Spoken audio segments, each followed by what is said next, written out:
you a quick question. Do you know if anyone around here has been looking for him? For Kaidahara Kazuha, we mean. Aha! So this is the renowned Mr. Kaidehara. I've heard a lot about you. It is an honor to finally meet you today. You are too kind. We are currently investigating an assault and would appreciate any help you can offer. Oh? You were targeted in an assault? Let me think. I can't seem to recall anything of immediate interest. Mr. Kaidehara is currently the talk of the town, so there are always a lot of people looking for him. To be honest with you, our detective agency has recently been receiving many inquiries from people wishing to obtain Mr. Kaidehara's personal information. Some of them were offering us millions of mora just to gather the information they want. If these were more legitimate commissions, Sango would have snapped them up in an instant. Millions? Of mora? Whoa! Oh, wait, even at that price, you probably still shouldn't. Please, accept my thanks for looking out for my privacy. Of course. No matter what, we only take on legitimate cases. We don't make our money by revealing details of other people's day-to-day life just for the sake of it. Sorry, I got a little off topic. What I'm really trying to say is, it doesn't surprise me that a complete stranger is looking for Mr. Kaidehara. But I wouldn't know where to begin if we want to connect this with an assault. Then let's put that connection aside for now. Have there been any other attacks or similar incidents recently that stand out as particularly unusual? The Tenryou Commission had very few leads, and I thought you might have some information from different sources. It's true that the commissioners aren't clued up about every little thing that goes on out in the streets.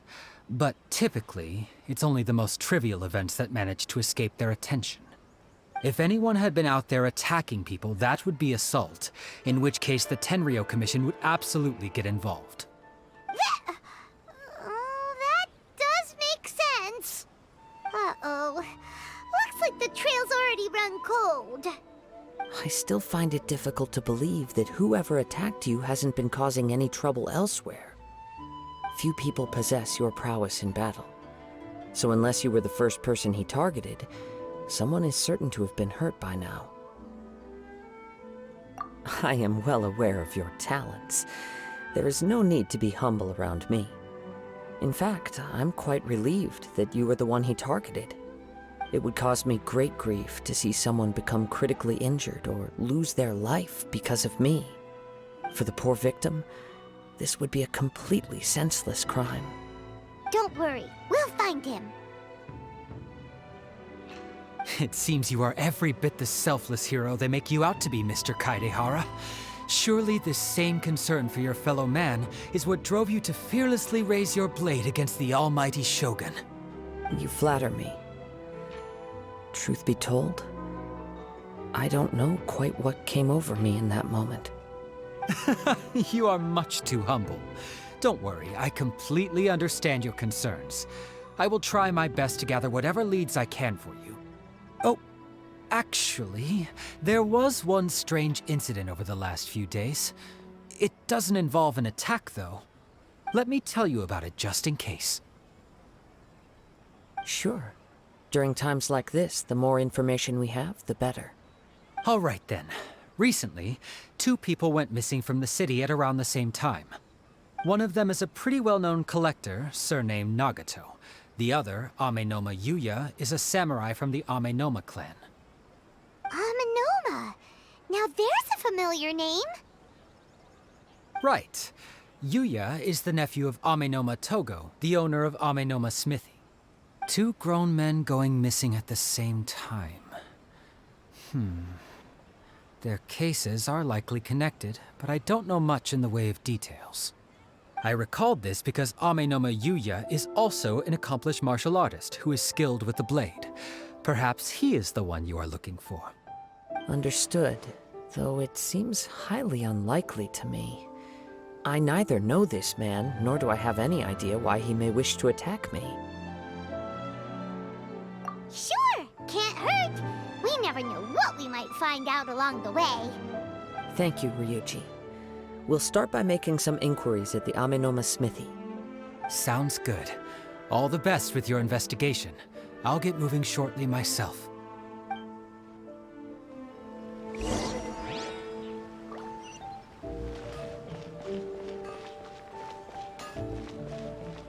Okay. Ah, if it isn't Kaedehara Kazuha. What brings you here today? Huh? You two know each other? Yes, the Kaedehara and Amenoma clans were both members of the Raiden Gokaden. Historically, there have always been deep links between the two clans. After I returned to Inazuma, I visited Mr. Amenoma to pay my respects. Yes, you may recall the story of the Raiden Gokaden from the Iridori Festival. Though all bladesmiths trace their craft back to the same source, over time, each of us has arrived at a different blade-making philosophy, spawning the development of different branches of the same art. As an example, the Amenoma art strives to emulate the abiding patience and determination of water as it turns stone to sand. There is nothing mystical to our work. There is only practice, day in and day out, until both body and mind have memorized the craft, turning each motion of every technique into an intrinsic part of the bladesmith's life. As for the art of the Kaedehara clan, I believe it's called the Isshin art. That's right. Isshin art strives for complete harmony between blade and mind from the moment that forging begins. For only a blade thus forged can capture and convey its maker's thoughts and feelings, and eventually become an extension of its wielder's will. Indeed. Most samurai choose their blades, but an Isshin blade chooses its owner. You are, without a doubt, the most worthy wielder of an Isshin blade. It gladdens my heart to see that although the Kaedehara clan has fallen on hard times, its ideals and virtues are alive and well. You overestimate me. My actions are guided by my own personal sentiments, not by any noble aspirations on behalf of my clan. But let's get back on topic. The purpose of our visit today is to gather some information on your missing nephew. We hope to assist with the investigation. It may turn out that this case is connected to another we are pursuing. Ah, yes. My nephew. I reported the case to the Tenryo Commission, but I haven't heard anything back so far. He didn't say a word before he left, which is very unlike him. I'm still completely at a loss on what to make of it, but I've done what I can so far. Worrying is futile. All I can do now is wait for the news from the Tenryo Commission. We heard that there was a collector involved in the disappearance too. Know anything about that? Yes. On the morning that Yuya went missing, he gave me a very cryptic look and said that he was going to give me a great gift. I believe he went to collect the item from Mr. Nagato after that. The next thing I heard was that a fire had broken out at the warehouse, and neither of them came back. Yes, strange, isn't it? I wonder what could have caused it. Unfortunately, there was very little evidence left behind, so nobody knows what really happened. Do you have any thoughts on what Yuya may have wanted to give you? If I had to guess, it must have been some kind of rare weapon. Otherwise, there would have been no reason for him to get my hopes up. He's never been particularly interested in blade forging, but has always had a fondness for blade testing, and can sense even the most minute differences in blade quality. He is extraordinarily talented in martial arts, particularly when it comes to the art of the sword. Truth be told, we have some information that you may find to be objectionable. The person we are looking for, he attacked this friend of mine. Based on the evidence we have gathered so far, only Yuya seems to match the suspect's profile. What? No. Absolutely impossible. Yuya is not that kind of person. He is humble and kind. Even his training is done with the goal of calming his mind. He has never gotten into a fight before. Is that so? Yes. If there's one thing I can say for certain, it's that Yuya would never draw his blade without a very good reason. But, with that said, it's equally out of character for him to just disappear, with neither farewell nor fair warning. I also cannot know what course of action he might be capable of if coerced, or otherwise compelled by circumstances unbeknownst to me. Anyway, should you find him, please let me know as soon as possible. Don't worry. You have our word. From the sound of that, Paimon doesn't think Yuya was the one who attacked us as well. Yes. It sounds as if something happened when the two men met each other. Let's pay a visit to the Nagato household.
I'm very sorry, but we cannot afford to pay what we owe right now. My husband has gone missing, and I'm still trying to find him. No, you misunderstand us. We are here to help with the investigation. We'd like to ask you some questions about Mr. Nagato's disappearance, if we may. Ah, I see. I thought the debt collectors had come to visit again. I'm sorry you have to see me in this dreadful state. Has some new information come out? Do you know where he's gone? I'm afraid we don't have any new information at the moment. We're still trying to find out as much as we can to inform our search. With this in mind, can we perhaps ask some questions about your family's current situation? For example, Paimon's struggling to understand why a collector would be strapped for Mora. That's a long story. Ever since I've known him, he's been an avid collector of all sorts of things. He'd always get so animated when he was showing them to me. I knew nothing about the items myself, but seeing how enthusiastic and excited they made him, I was happy to believe that they were just extremely important to him. Everything was fine when we first got married, but as time went by, things changed for the worse. Uh-oh, what happened? He lost his sense of restraint. He started buying more and more things, and even resorted to borrowing money just so he could pay for them. Our expenses really spiraled out of control when he started getting interested in weapons. It was awful. There were days when he'd spend hours down at the warehouse, admiring his weapons even as debt collectors were descending upon our house. He wouldn't sell them, wouldn't even touch them. Just sat there staring at them like he was in a trance. I'm happy he has a hobby, and I'm willing to support him. But making ends meet has to come first. I've tried talking to him about it so many times, but he never listens. On the last day that I saw him, I gave him an ultimatum. I said, if he refused to sell his collectibles and pay off his debts, I would divorce him and take the children with me. Whoa! And that led to an argument. Actually, it didn't. Generally, He's a quiet man who likes to go with the flow. On most things, he leaves the decision-making to me. You must understand, I never would have dreamed of threatening him with divorce if the debts hadn't pushed our family to the brink. After I said those words, he froze and was silent for a long time. When he finally spoke, he awkwardly mumbled that he would pick out a few items to sell. His voice was so meek and pitiful that I felt an urge to take everything back. But then what? If I didn't draw the line, what would happen to our family? Had I not indulged his bad habits, we wouldn't have found ourselves in such a predicament. And I also don't know if he had actually come to his senses, or if he was simply angry with me. The next thing I heard was that our warehouse had caught fire, and both he and the buyer had gone missing. I see. I understand. Amenoma Yuya came to purchase a weapon from Mr. Nagato. During the sale, a fire broke out at the warehouse, and both men disappeared. At first, I assumed they must have gotten into an argument over the price. But my husband has never been one to negotiate. He never even haggles when he's out buying groceries, so it's hard to imagine him getting into a fierce argument. Maybe he was feeling the pressure from the debts? I don't know. He just disappeared after the warehouse burned down. Perhaps he's too afraid to come home now that all his collectibles have been lost in the fire, and he's got no way to pay off our debts. Even though I'm still a little mad at him, we're a family, and I want us to face our family's crisis together. As long as he's willing to turn over a new leaf, I know we can work things out. Please don't get upset. There could be more to this situation than meets the eye. If collecting things is a habit that Mr. Nagato had his whole life, it is quite unusual for this habit to change so drastically over a short period. But the information we gathered from the other side suggests Amenoma Yuya is also a mild-mannered man who would not be likely to start an argument. This situation is getting a little confusing. A little confusing? More like completely mystifying. Let's try a change of scenery and see if we can piece together what we've learned. Rest assured, we'll notify you if we find anything. Thank you so much. I just want him to come home.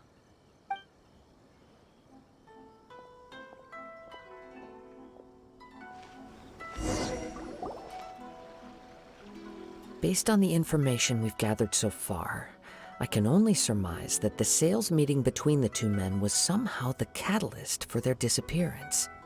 The fire at the warehouse likely played a part in how the situation unfolded, though its exact role is a mystery. Do you have any thoughts? Well, Paimon was thinking that maybe someone accidentally knocked over an oil lamp and, nope, never mind. Paimon's brain needs to rest for a while. Over to you.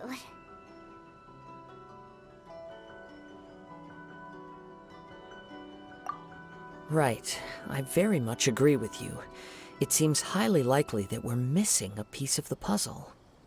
Working off what we know so far, there are too many things that don't add up. The chances are that there are still some clues left for us to discover.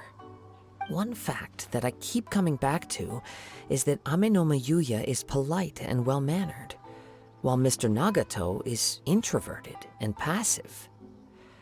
Neither seems like the type of person who is inclined towards initiating conflict. Mr. Nagato, being heavily in debt, is also the only one of them with the potential motive to disappear after the fire. The more I ponder it, the more puzzling it becomes. Just what could have happened there? Right. Although the time frame seems to broadly match, no other details that we've learned seem to link the two events together. Amenoma Yuya lacks a key distinguishing feature of the attacker, namely that he is principally a practitioner of the blade testing techniques of Amenoma art, not those of the combat-oriented Ishin art. Darn! We thought thought we could get two birds with one stone here, but at this rate, it's starting to look like a wild goose chase. Let's keep going, since we've come this far. If we can solve the case, both Mr. Amenoma and Mrs. Nagato will be able to get some closure. Okay, but where should we go now? Let's head out of the city and check out the warehouse. There's still a chance we may be able to find some shreds of evidence.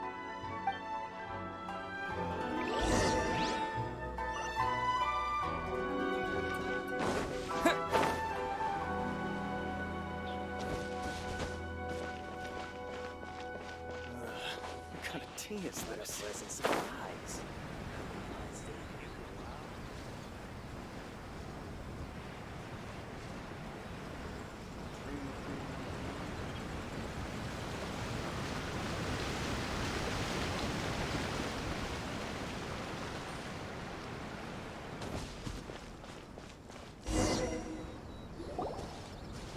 Wait. I hear something ominous in the wind. Oh! This must be another one of those sounds that only you can hear. As sketchy as that whole thing seems, you did put it to good use when we were chasing down that vision thief at Beto's tournament, so... Now I'm picking up a strong scent in addition to the sound. It's right around here somewhere.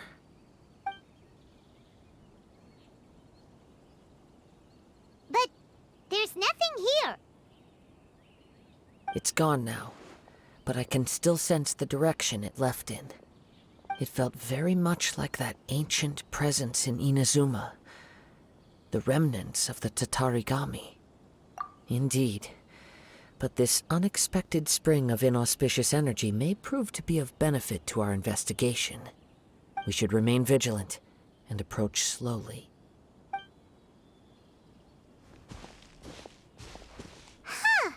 So it's an underground warehouse. The force is definitely coming from down below. The source of the Tatarigami energy has long since left this place, but the residue it left behind still hasn't dissipated completely. Judging from the concentration, I would have to conclude that the Tatarigami source resided here for a very long time. Mrs. Nagato said her husband used to hang around the warehouse by himself a lot.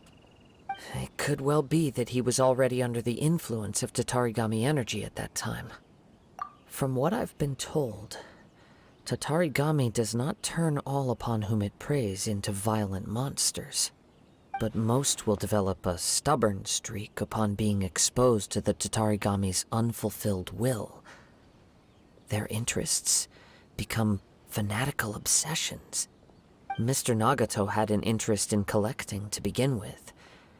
The influence of Tatarigami could explain why he became an obsessive hoarder, amassing more and more possessions, even as he put himself in grave debt. So what should we do now?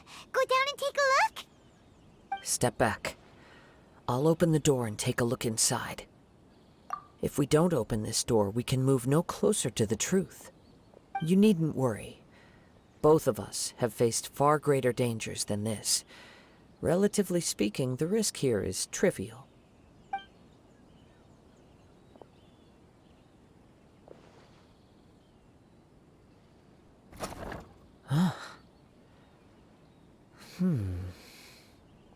What's down there? Everything's buried in debris. I can't see anything. It looks like the fire caused a cave-in, reducing the entire warehouse to rubble. That was too scary! Paimon was so sure that the warehouse boogeyman was about to jump out at us! All we can do now is keep searching in the direction that the Tatarigami energy source left this place. 2 ordinary humans, entangled with the Tatarigami. I fear much misfortune has already befallen them. Yes, let's go. If nothing else, it's vital that we find out where this Tatarigami energy is coming from. Quiet your mind and focus on what you sense around you. Perhaps you too will perceive its ominous presence in the wind.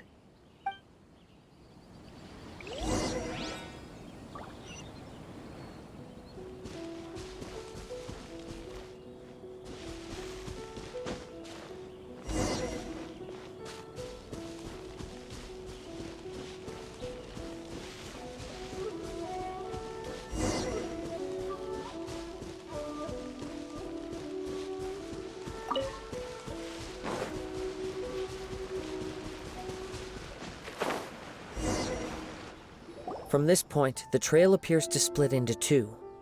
The main source of the Tatarigami energy continued on into the distance, but a small portion remained here and seems to be dissipating slowly. Quite possibly. Let's search the area. Whoa! Look at all those hilichurls! They're acting really strangely. Something seems to be drawing their attention. Let's take a closer look.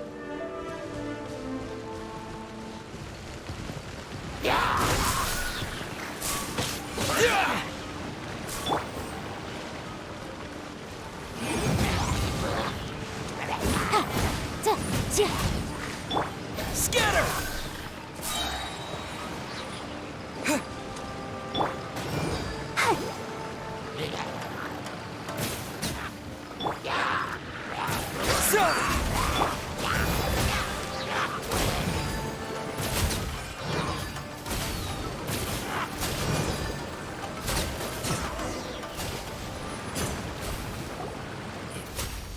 It's...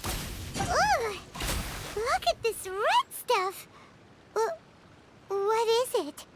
By the looks of it, a letter written on a piece of torn clothing. The ink is bone dry. It must have been written quite some time ago. Well, let's take a look.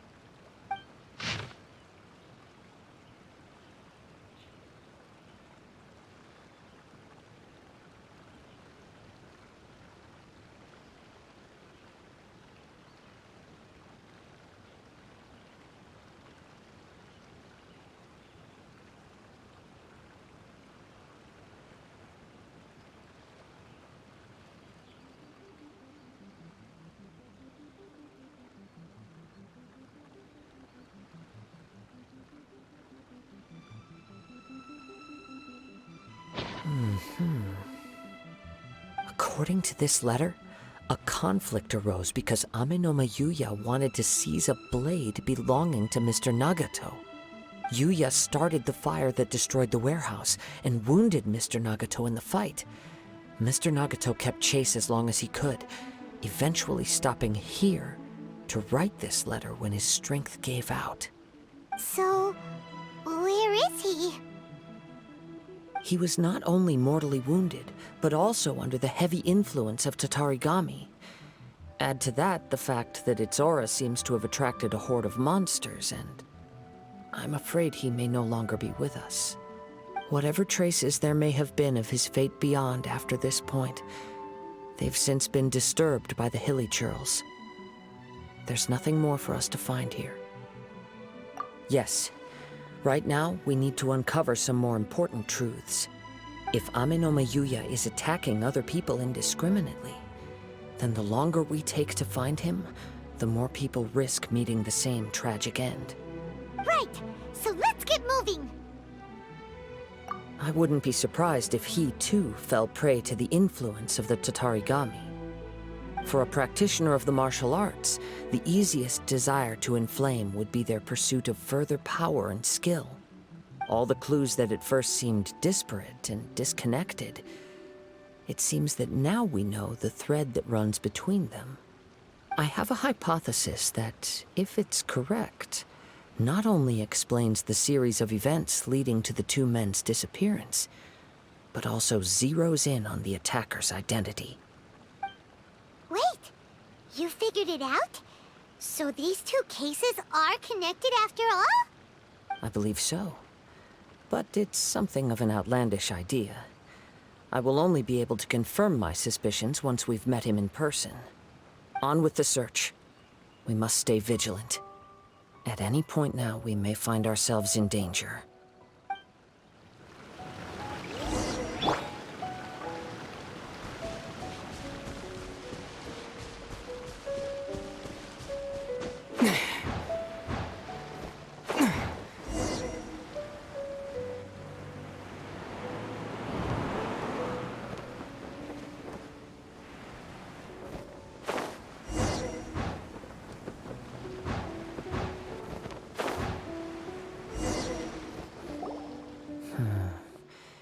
He seems to have stayed here for a long time.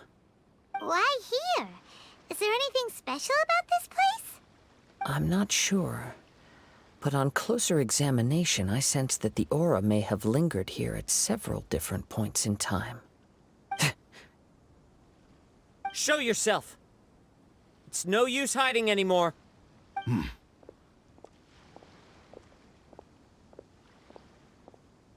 Kaedehara Kazuha. It's you, at last. Aha! So it is the same guy from before! What's your problem, huh? What could you possibly have against Kazuha?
Indeed, there should be no enmity between us.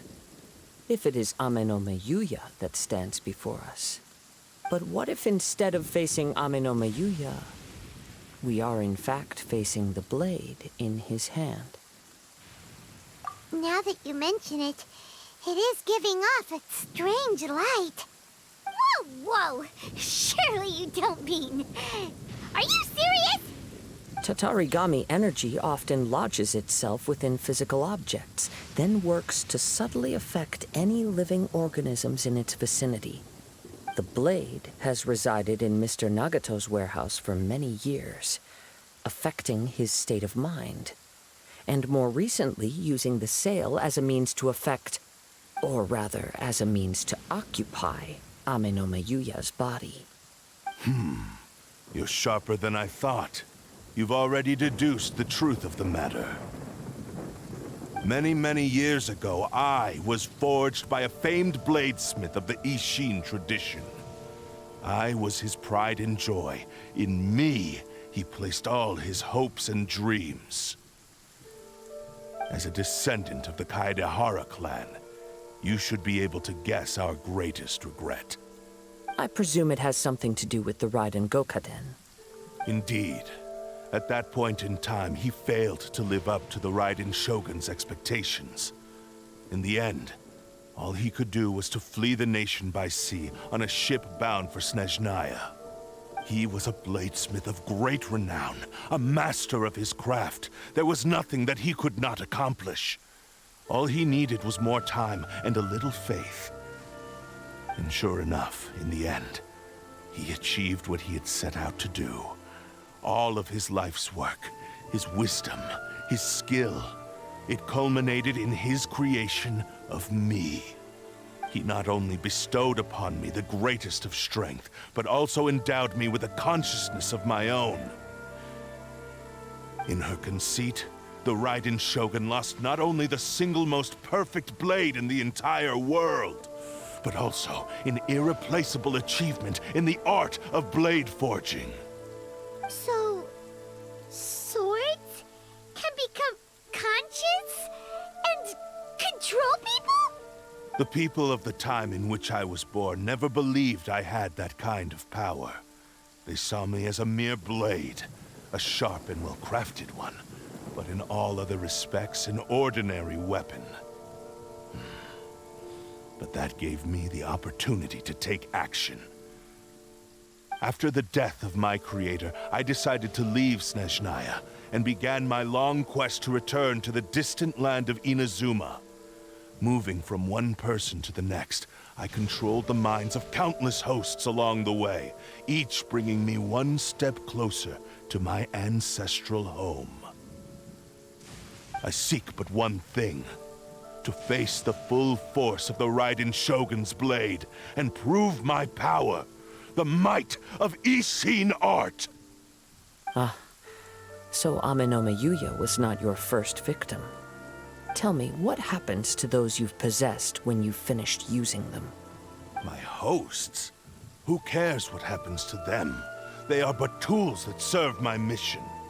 When they got tired, or injured, or unusable, I hopped to the next one in line. All I needed them for was to take me back to Inazuma. You're awful. After I returned to Inazuma, I decided to bide my time in Nagato's warehouse until Ame-no-Me Yuya handed himself over to me on a silver platter.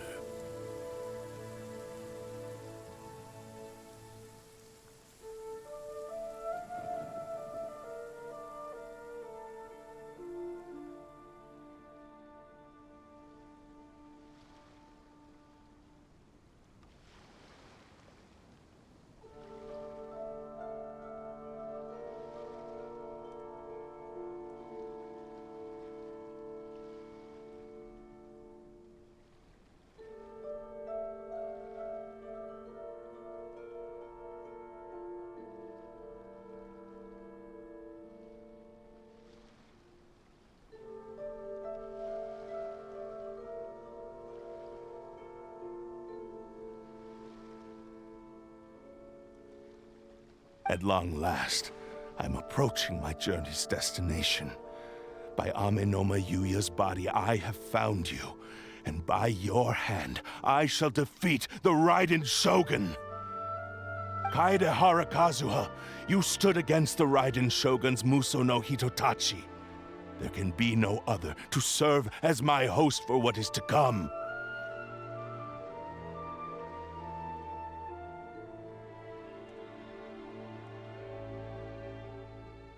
Now, give your body over to me!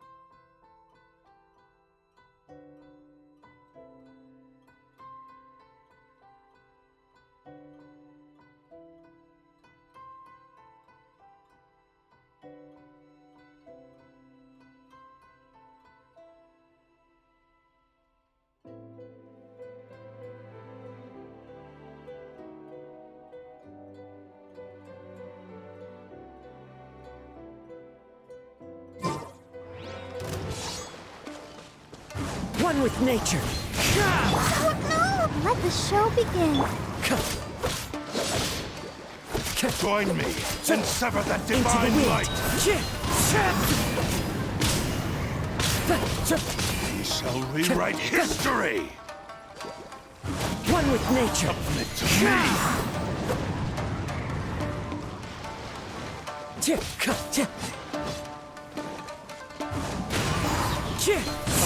To me!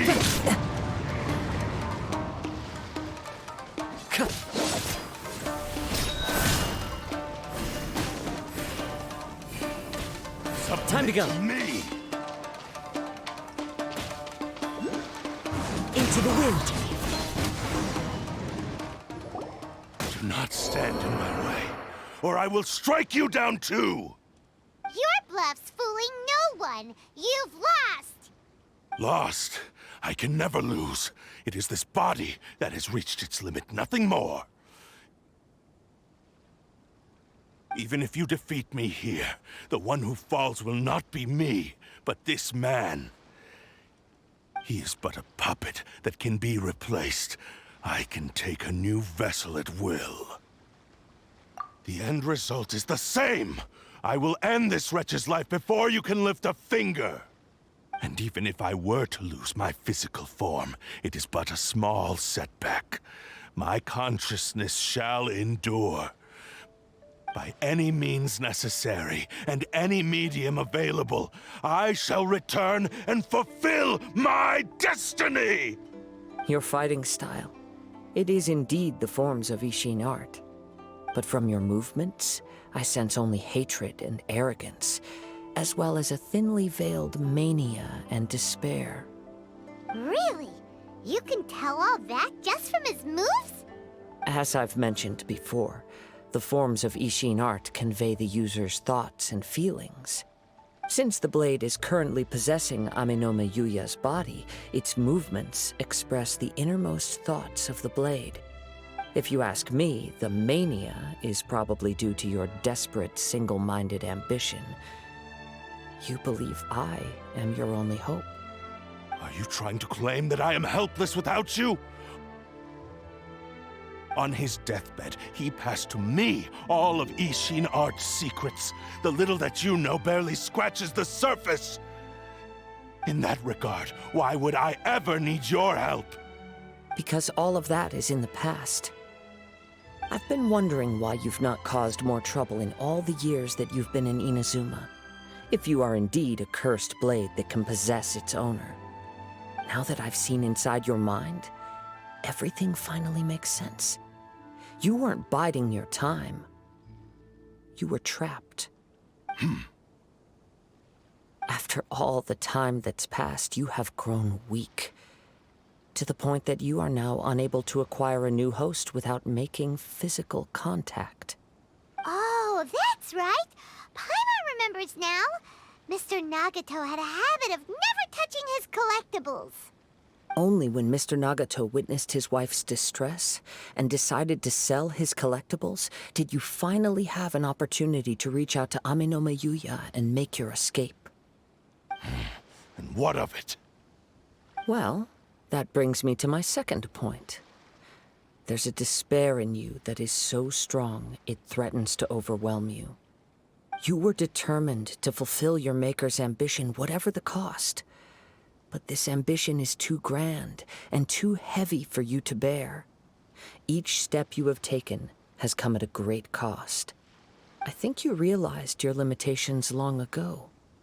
The more you clenched your teeth and pressed forward, the greater your fear of losing everything you had achieved grew, and the more you wished to run from the truth. But the way I see it, what began as an ambition has long since become a delusional fantasy. What would you know about any of this? I'm just one step away from achieving my goal! You returned to Inazuma to prove the unparalleled brilliance of Ishin art. But to make this arduous journey, you committed countless atrocities and showed a blatant disregard for human life. Even if you were to sever that divine light, is this truly the outcome that your maker would have desired? You... Sure, you inherited the secrets of Ishin art. But even as you made your journey to honor this legacy, you treated the ones who wielded you as mere tools to do your bidding. How could you possibly unleash the full potential of Ishin art when you act in perfect discordance with the principle of harmony between a blade and its bearer? Silence, you blabbering fool! I must achieve my goal. This was his life's dream, and the very purpose for which I was brought into being. I will concede that you are most perceptive. You see my predicament clearly. But you also underestimate my resolve. And you should face reality. Easy for you to say. Facing reality offers me nothing. I have no need of anything that would stand in my way. Not hesitation, not self-reflection, and certainly not your so-called reality.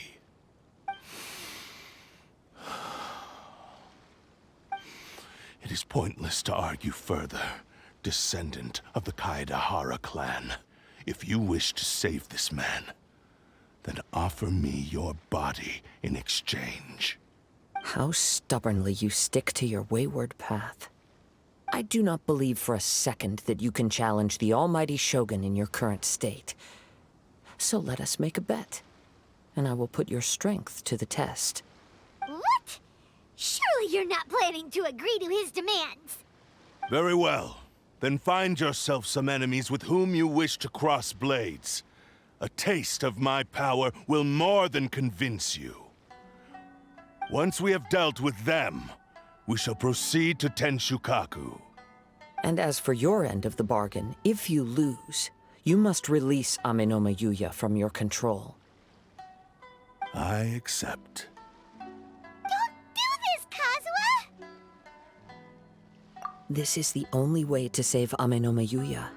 If we don't do this, he'll forever be the Blade's puppet. The Cursed Blade's strength is currently very weak, and I sense he's hesitating. This suggests his heart is still not completely devoid of honor. The power of the Tatarigami lies in intensifying existing obsessions.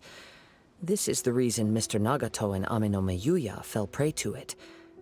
Since I don't have any similar kinds of obsessions, I should be able to put up some resistance for a while.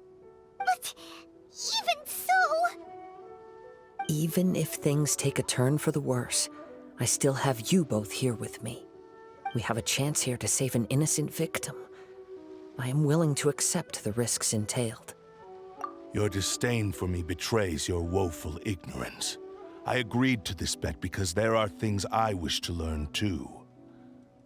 Now, take me in your hand.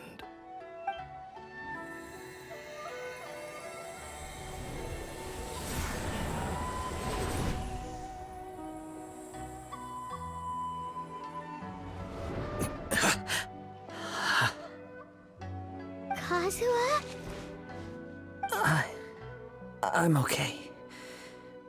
I felt a little dizzy at first, but only for a moment. It's all right. So far, this was as I expected. I will. Thank you. What should we do next? Have you got a plan, Kazuha? We find some enemies. Although this blade has endured much turmoil, it probably hasn't experienced many real fights. If a blade built for Ishin art cannot enter a state of harmony between blade and bearer, it cannot unleash its true power. If he wants to avoid reality, then we need to fight until he has no choice but to face it. He shouldn't last long in an intense combat situation. Wait a minute! Paimon remembers hearing about something from the Adventurers Guild. Since the Takasukasa clan abandoned that secret base, it's been held by Ronin ever since. All right. Please lead the way. What about Amanoma Yuya? What should we do with him? The blade says he'll let Amanoma Yuya trail us silently. Although he hasn't regained his own consciousness yet, he is not in any immediate danger. Are we sure this is a good idea? It's a pretty treacherous journey. Okay, fine. Just be careful.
I trust you.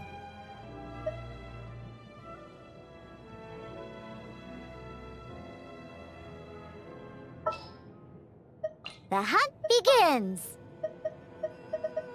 Next time, be sure to make a proper appointment. I trust you.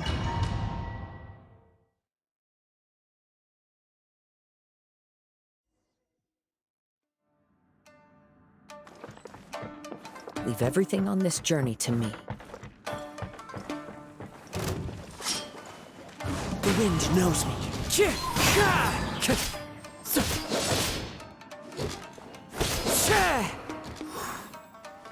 To the ferry, let's get down to business.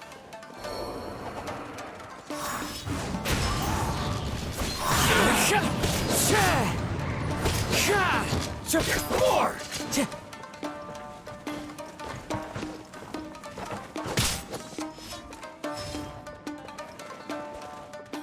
One with nature. How are you feeling? You okay? I'm all right. The blade is performing largely as I expected. Having gone so long without proper use and maintenance, it's become very difficult to use. Though he's making every effort to persevere, I do not think he can last much longer. Something else on your mind? How strange. Rather than trying to control me, he is instead trying to match my fighting rhythm. Let's keep going.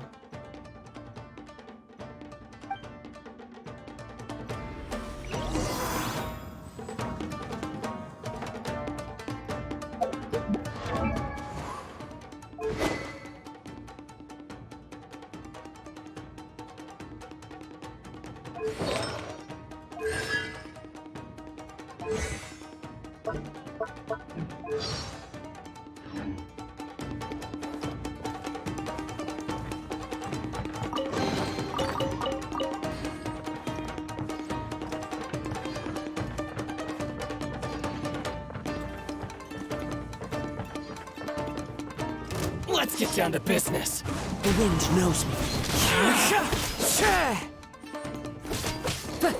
Finally, to the ferry. It's my lucky day.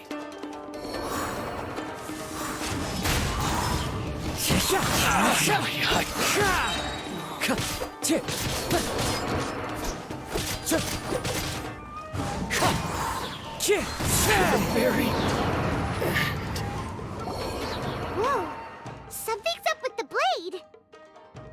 I can sense that his strength is slowly fading away. The blade is becoming more and more difficult for me to wield. He cannot hold out much longer. If he keeps persisting, he will likely break apart at any moment. But what would that do to Amanome Yuya? I will be careful with it. He also says he does not have any plans to give up easily. He's still trying to achieve his goal.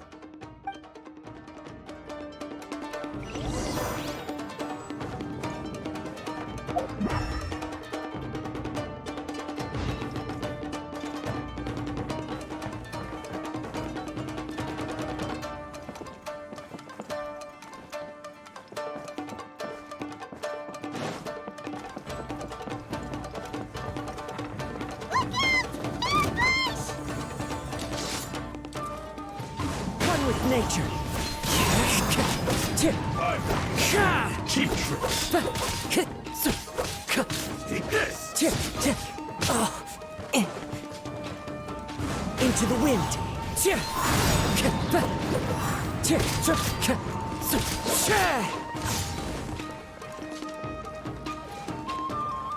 One with nature. This battle. Are you okay? It looked like you were really struggling the entire fight! Yes. And it looks like he's reached his limit. The sheen's grown a bit dimmer again. It doesn't look anywhere near as impressive as it did at the start. Perhaps this time we'll finally have a chance to see his true form. True form? What are you talking about? Huh? What the? Is this the same blade as before? It looks like a piece of junk! If you choose to continue in the state you're in, you wouldn't even be able to beat Samurai and Kairagi, much less the almighty Shogun. Maybe you did truly wield power to rival the Shogun's light when first forged. But the long journey from Snezhnaya back to Inazuma has left you battered and broken. It barely needs stating anymore. Your ambition is a flight of fancy. I've finally figured out why it was that you agreed to my bet. You wanted to reach a state of harmony with me. For perhaps then you would still be able to wield commendable power. But regrettably, we are nothing alike. I will never understand your obstinacy and cruelty, nor can I empathize with the one who made you. The only one who truly understood you had already passed away by the time you were born. Huh? What's that supposed to mean? There they are! Take them down! Where do they keep coming from? Yup, we can help this time. Don't worry. I'll use my own blade. It's just more of the same. Let's get down to business. One more. Into the wind!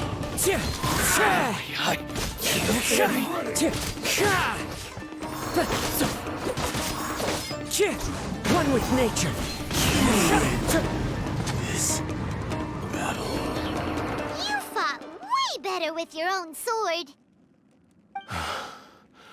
You are a true Kaedehara in flesh and in spirit. Though we fought briefly together, you have seen me for who I really am. No one knew anything of my story throughout my travels, nor did I tell it to anyone. You are the first person to know the truth. I thought that if I could achieve Isshin harmony with you, perhaps there would still be a ray of hope for me. But in this too, you have failed. Indeed. No matter how hard I tried, I could not attain that perfect harmony that your personal blade does with you. Too much time has passed. My physical state is poor, and without proper maintenance, I can only disguise my true appearance behind an outer sheen. Yours is the blade that took on the Muso no Hitotachi.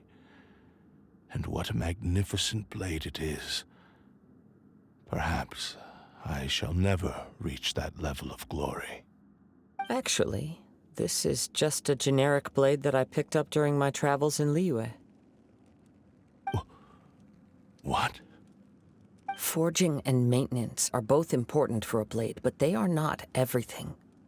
This blade has traveled the land with me for many years, and we have formed a close bond during that time.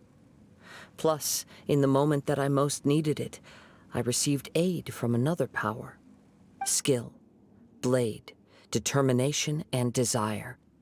All these must be aligned in the practice of Ishin art. There is something else I must tell you. Though your maker may not have been aware, your ability to possess your own consciousness derived from the power of the Tatarigami. Tatarigami is a malevolence from the ancient past. It is the source of your mania and savagery. Though you tried to cooperate with me while I was wielding you, the part of you driven by Tatarigami was constantly trying to seize control of my body. I sensed it, but I couldn't change it. It is an integral part of my consciousness. I resisted its temptations because I wanted to save Amenoma Yuya. But I do not know whether you yourself have any intention of trying to fight it. I feel a great sense of regret for you. Since you embarked on a journey bound for a destination you were destined never to reach. The moment you embarked on this journey, you lost the only person who could have ever unleashed your true potential. And yet there was no way for you to turn your back on his ambition. You have known this for a long time. It is the true source of your despair. He gave me everything. My life, my form, my consciousness, and purpose. How could I possibly deny him his wish? I said to him, "Do not worry. From here on, I shall forge your legacy." How could I go back on my word?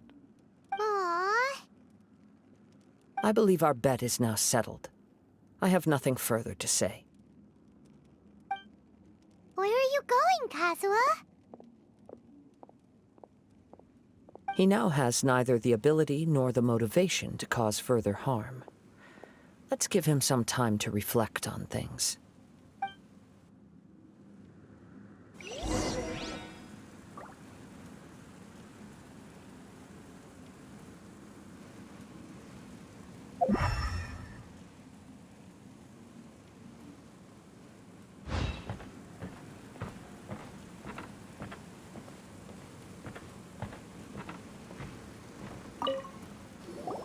When I touched the hilt for the first time, it's as if I was transported to a strange dimension. It was somewhere I've never been. A bladesmith lay quietly on the bed, his frail face barely visible under the moonlight. His breaths were weak, and his life near its end. A newly forged blade lay by his side, listening attentively to his final words. Wow. That was the Blade's memory, wasn't it? Indeed. While in exile in Snezhnaya, the bladesmith eventually learned the truth behind everything that had happened. The Ishin art had been dealt a devastating blow by the desertion of its best smiths. He spent the rest of his life in the forge, not to vent his frustration and hatred, but to atone for his actions. He felt intense regret at being tricked by the Fatui, but he could never again return to his homeland. His sole wish was to one day return his single, proudest creation back to the land of his birth. So he instructed this sentient blade to find a way back to Inazuma, no matter how long or how hard the journey. But he never wished to rival the gods. All he wanted to show was that they once shone brilliantly as blade and smith, that they were still worthy of being trusted. So that's the true story. But after that, the blacksmith's intentions were worked by the Tatarigami, slowly turning his proud creation into the cursed blade of today. Right. I believe the bladesmith might never have known that the power he worked with was that of the Tatarigami. The hatred within that power is what sent the blade down its ill-fated path. This blade has committed unforgivable atrocities, but only because it lost its original master. No one was there to correct its errors when it was losing its way. Shame it's too late now. Yes, it is too late. Time would not wait or stop because of his determination. While the world moved on, his ambition remained stubbornly stuck at that fleeting moment at the dawn of his journey. He seems to have calmed down, though. Let's go and check in.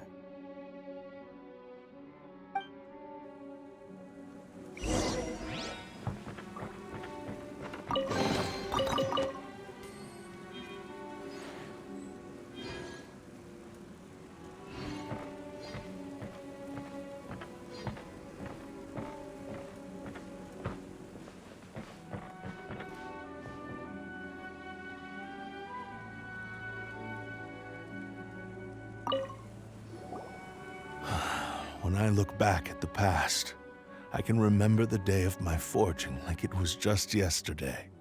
I once told him that I would pay any price to fulfill his wishes. Such was the debt I owed to him for giving me the gift of consciousness. But darkness and slaughter numbed the mind. Over time, I lost sight of the difference between gratitude and grudge. Not only did I fail to fulfill his ambition, I also defiled it. You are finally seeing reality clearly. Since we agreed to the terms of the bet, I will honor the agreement and release Amenoma Yuya. But I still cannot bring myself to forsake his ambition. It is the entire purpose for my existence. So, may I ask you to help me fulfill the ambitions of myself and my creator? Hey! Now you're adding yours into the mix, too? Jeez, don't push your luck, mister. It has to be done in this order. At least hear what I have to say. And if you don't agree, I will still release Amenoma Yuya as promised. My physical form, as well as the knowledge I possess, should still be of some value to you. His attitude has grown a lot milder. What do you think, Kazuha? Should we give him a chance? Let's hear it. Thank you all. When I was first forged, my maker was already terminally ill. He told me that he had wanted me to have the grandest opening battle. Alas, after that, he never rose from his sickbed again. Nor have I ever had the chance to prove myself in battle since. My fights were devoid of any noble meaning. They were merely the next step in my never-ending journey. The next in a long line of transgressions. You are a fine warrior. I would like to request your hand in battle and experience a true duel between samurai. Oh? And who would be the opponent? I will release Amenoma Yuya and restore his consciousness. Perhaps after that, you can convince him to commit to a fight with you. He must have plenty of reasons to both hate me and desire a good fight. Understood. Then let's start by waking him up and seeing if he has the stamina and will to fight. I see. He used my body to inflict harm on others. I utterly despise him and his actions. But since he stayed true to your agreement by releasing me, he must still have some remaining semblance of honor. If a duel can help to set this state of affairs in order, I am willing to put myself forward. I do not wish to be a mere victim in this story. There's no need to worry. We'll vouch for your innocence to the Tenryo Commission. Thanks for your help. Who knows how this would have ended without your intervention. All right, then let's move on. More Ronin could appear at any moment. We can't stay here. In any case, for a final duel, I think we should aim for a greater sense of ceremony.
This reminds Paimon a bit of the Crux Clash. Yep, we still can't let our guard down. Even now, Paimon has a sneaking suspicion that Blade hasn't told us everything. Still, even if he's way past the point of redemption, it's hard not to feel a teensy bit sorry for him. Are you ready? Ready? Okay. All right then. Successor of Ishin Art, Kaedehara Kazuha. Successor of Amenoma Art, Amenome Yuya. Honored to cross blades with you. It is my honor also.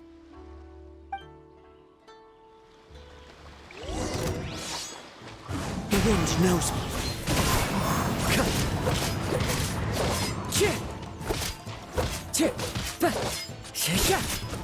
Into the wind.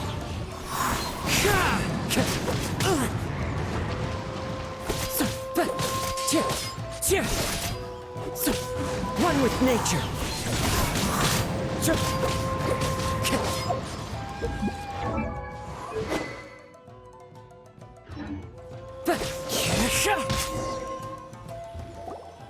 Thank you for the experience. Although he appears battered and broken, in your hands it seems he's regained a glimmer of brilliance. His sense of savage cruelty has completely faded away. But that same sense of determination remains strong. You also fought well. I'm sure he relished the experience. There are a few things that I shall leave him to tell you himself. I must apologize to you for all that has transpired. You need not seek my forgiveness. Nor do I have the right to forgive you on your victim's behalf. It is too late for all of that. I do not wish for forgiveness. I only hope that you will see my transgressions as mine alone and not let them stain the legacy of Ishin Art. I strayed far from the straight and narrow path, but the Ishin Art still has a worthy successor in Kaedehara Kazuha. I beseech you, please understand this. Yes, I too trust Mr. Kaedehara to do the right thing. Thank you, successor of Amenoma Art. This blade has also told me that he has another wish. He would like to visit the Amenoma Smithy. Maybe we can go back there together. What does he want to go there for? I'm not sure, but I think that all this is about to come to an end.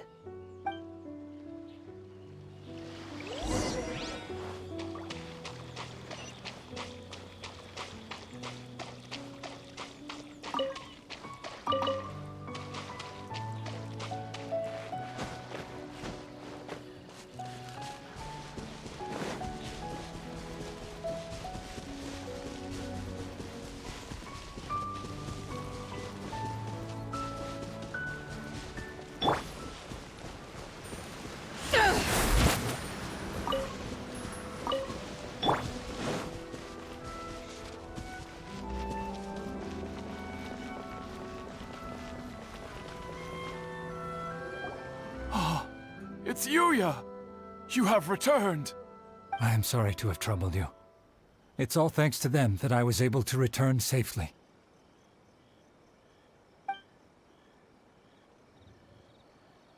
A prized Ishin blade, turned weapon that controls the human mind. Considering their forging philosophy, this was indeed within the realm of possibility. This is a great pity. But I have some good news as well. Ryuji, from the Bonton Sango Detective Agency, tells me that they've found the missing Mr. Nagato. Really? Is he okay? Yes, badly wounded, but he will live. And now that Yuya is back, it seems like the final ending to this story is a happy one after all. I think I know what you want to do. What's wrong, Kazuha? Is the blade whispering in your ear again? Yes. He said he wants to take control of me for a brief moment. What? No way! Hasn't it learned its lesson? He tells me that he's thought of another way to fulfill his maker's wish. And he assures me that he won't use my body for anything nefarious. I have decided to let him do it. But... Guess there's nothing we can say to change your mind, huh? Thank you. I will explain my reasons later. Okay. I am ready. Let us begin. Please, stay true to your promise.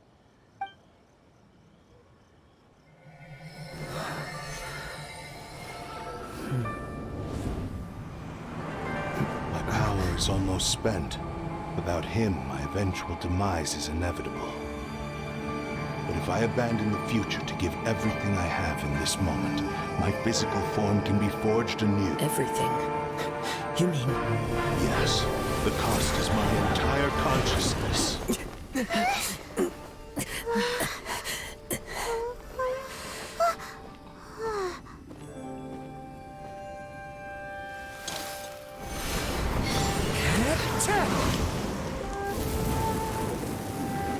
You were right.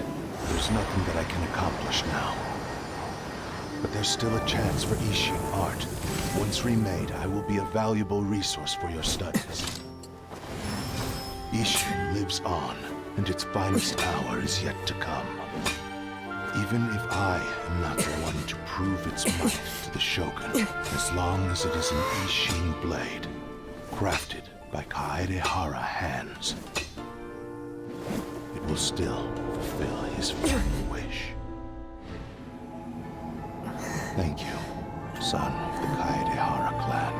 Over the years, my real name has been forgotten by all. I'm ashamed to utter it, yet it remains strong in my mind. Kagotsurube Ishin. This name is now yours to keep. Rest in peace.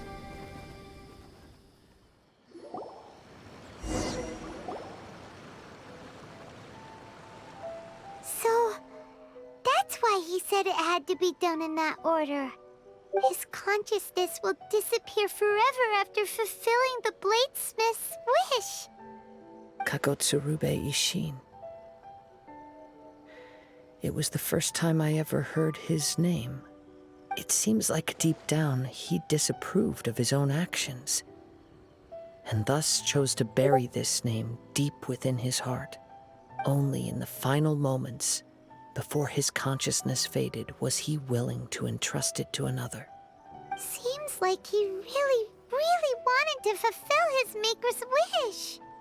The same fervent ambition that gave him the motivation to keep going forward also fueled the stubborn determination that blinded him to the path ahead. Speaking for myself, I'd rather see him recognize and atone for his mistakes than see him punished for them. I understand. Perhaps this is a flaw in my personality. I've always been captivated by grand aspirations. Hearing his wish to rival the divine light touched something inside of me, just as the sight of those who fought to repeal the Vision Hunt decree did. Your quest to face the gods and trace your sibling inspires me in the same way. After everything I've seen, perhaps these pursuits fascinate me a little more than they should. Oh, Kazuha. I will continue to support you from this point on. Know that you will have my assistance whenever you need it. Wait, shouldn't we also go update Kujo Kamaji? Oh, you're right. We need to tell him about the findings of our investigation. And it's also time to give him a response to the offer he made me.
You've returned.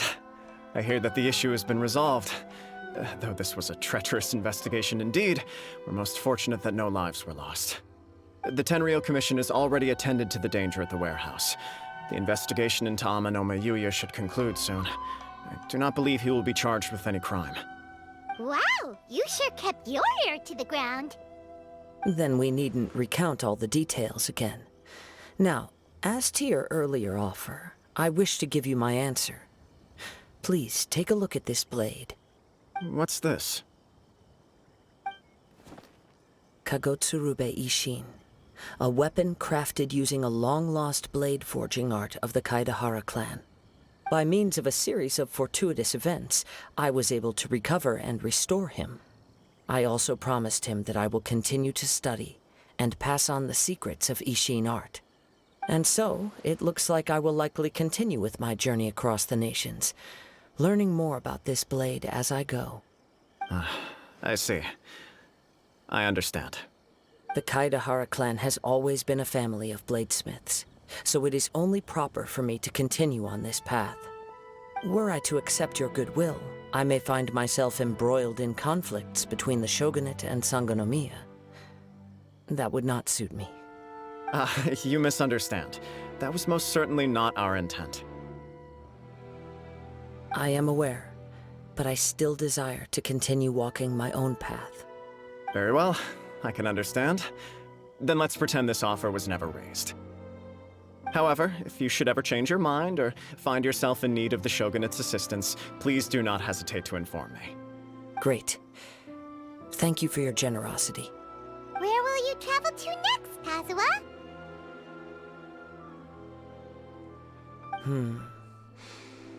I'll probably take to the seas with Captain Beto again for now. As for my next destination, let's see where the wind takes me. You must have a whole bunch of questions after our last conversation with Nahida. Paimon was ready to ask her a million more questions, but didn't want to seem too pushy. Like, about these Descenders. So, does that just mean people like you who come traveling to Teyvat from someplace else? And as for your sister... Whew, so many questions. Let's go find Nahida and see what else we can find out.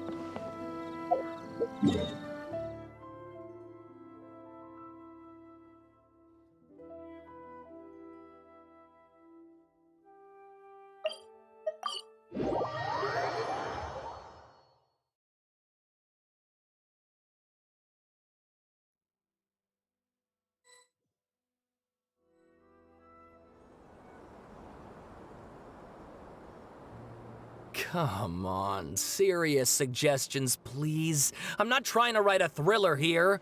It's supposed to be an essay, you understand? An essay. That means facts and logic. Well, if it's facts and logic you're after, you shot yourself in the foot with your choice of research topic, didn't you?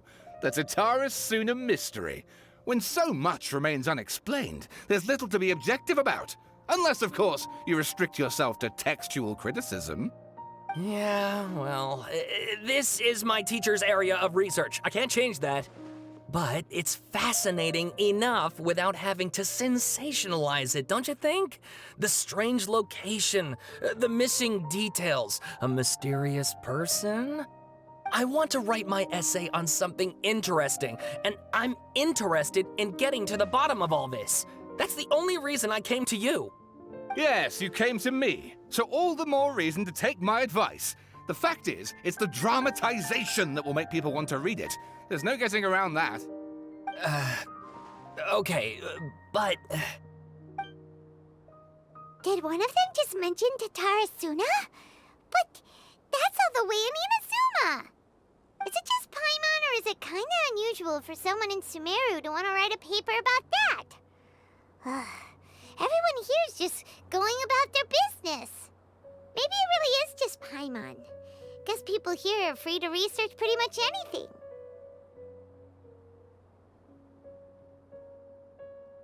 Great! Let's go find out what this Tataris Suna mystery is all about.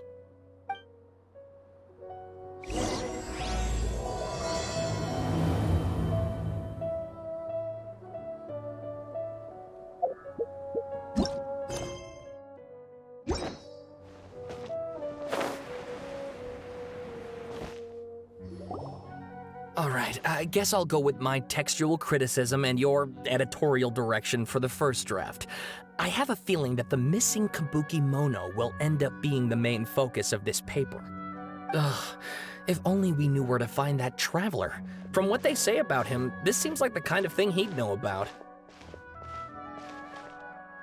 Oh, you're the traveler, you say?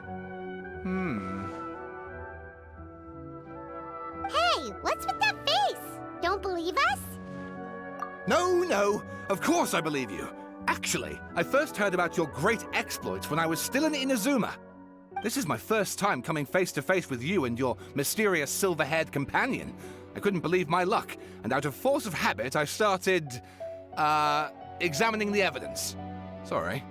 Oh, Sawada, for the love of... Sorry, we don't get out much, so our social skills are kinda lacking.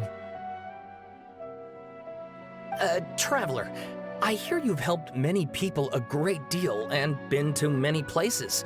Would you be able to tell us about Tataris Suna? Actually, we don't know much about that place either. In fact, we only came over here because we heard you talking about it and wanted to learn more. I see. My teacher chose this area of research as a personal challenge. He said it's difficult to get into because even Inazumans don't know much about Tataris Suna's past. But who'd have thought that, If you don't mind, I'd love to show you all my outline for the book I'm writing about Tatara Suna. Hold on, Sawada. Don't you think that's a bit of a deep dive or a first read? Well, fair point. In that case, please ease yourselves in gently by taking a look at Akaba's latest essay draft. Let me give you some background. This all started with the discovery of some records in Tatara Suna. The writings mentioned someone by the name of Mikoshi Nagamasa, who crafted a fine blade. But in the end, he threw it into a fire to destroy it, and killed his servant Katsuragi. Why? Well, no one knows. Apart from the swordmaker, his servant, and the one who wrote this all down, the records also mention a kabuki mono. This seems to be an Inazuman word for an eccentric stranger, someone who dresses funny or acts in an unusual way. That's right. Akaba's teacher has spent quite some time researching these events on the ground. This kabuki mono lived in Tatara Suna for a while before disappearing without a trace. And shortly afterwards, as Akaba mentioned, things got pretty ugly. So first this strange person goes missing, then a murder happens? Seems kind of fishy to Paimon. Yes, my thoughts exactly. So I helped out too. I asked everyone I could think of if they knew anything about what happened back then. And wow, did I get lucky! Stop shouting! This part's important. I just wanted to make it stand out. It just so happens that a friend of mine works at the Government Records Office. He looked into it for me, and I can now confirm that all the aforementioned individuals did, in fact, live in Inazuma over 400 years ago. Even back then, Tatara Suna was already at the center of Inazuma's smelting industry. The man in charge was a government official named Niwa. Curiously enough, it seems like he went missing too.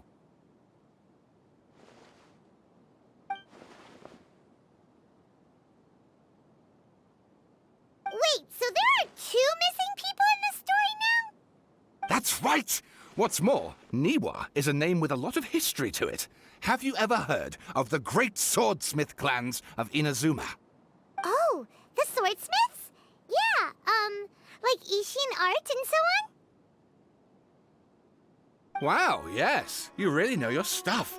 That makes things easier. So basically, this Niwa was a distant relative of the Kaidahara clan, the last practitioners of Ishin art. Something then seems to have happened in the Kaidahara clan, leading to their downfall. I don't know the details, but taken in light of everything else going on around that time, it makes you wonder whether it's all connected somehow. The Kaidahara clan? Sawada, you left out the biggest detail of all. Oh, yes, of course. How could I forget? Brace your minds, ladies and gents, for they are about to be blown. Or maybe you won't believe your ears. I wouldn't blame you, of course, because in all my years as a writer, this is by far the most. Get to the point, for Pete's sake. According to information acquired by Akaba's teacher, the kabuki mono was not a human, but a puppet. A puppet?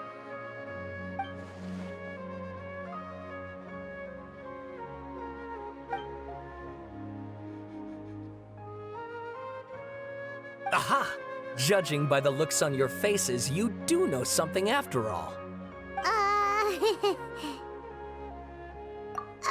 No! Paimon just meant, how creepy. The way you described it makes it sound like a ghost story. I agree, it does. But considering that non-human races in Inazuma are by no means uncommon, spooky events are to be expected. And that's exactly what my book is about. Please, take a look.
And please read my essay draft as well.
Sawada was encouraging me to follow his more creative approach, but I think essays should be grounded in facts.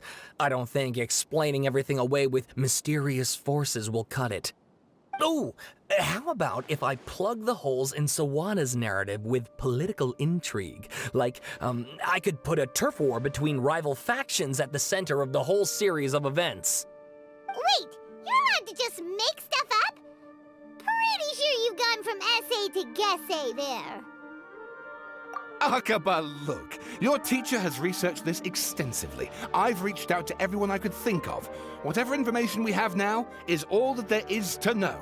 This is as much detail as you're ever going to get. Besides, if there really was a political power struggle going on at anything like the level you seem to be suggesting, what hope would we ever have of finding out the truth? Good point. Okay, back to the drawing board, I guess. Give me some time. I need to find a new angle on this. We have some other stuff to do, so we'll have to say goodbye for now. Good luck with your essay! All right, thank you. If you find out any more info about all this, please do let me know. Thanks so much.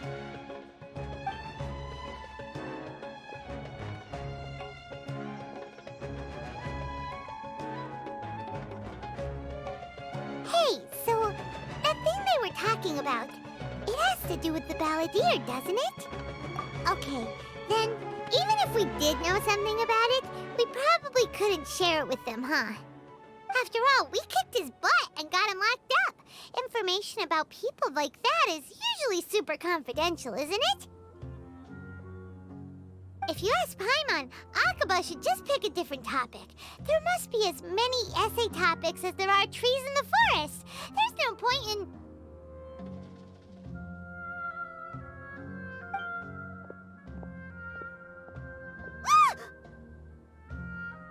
Hey, did you see that? He literally just went by, over there. It looked like... the Balladeer! No, it can't have been. He got locked up. Oh, quick, let's catch up and see.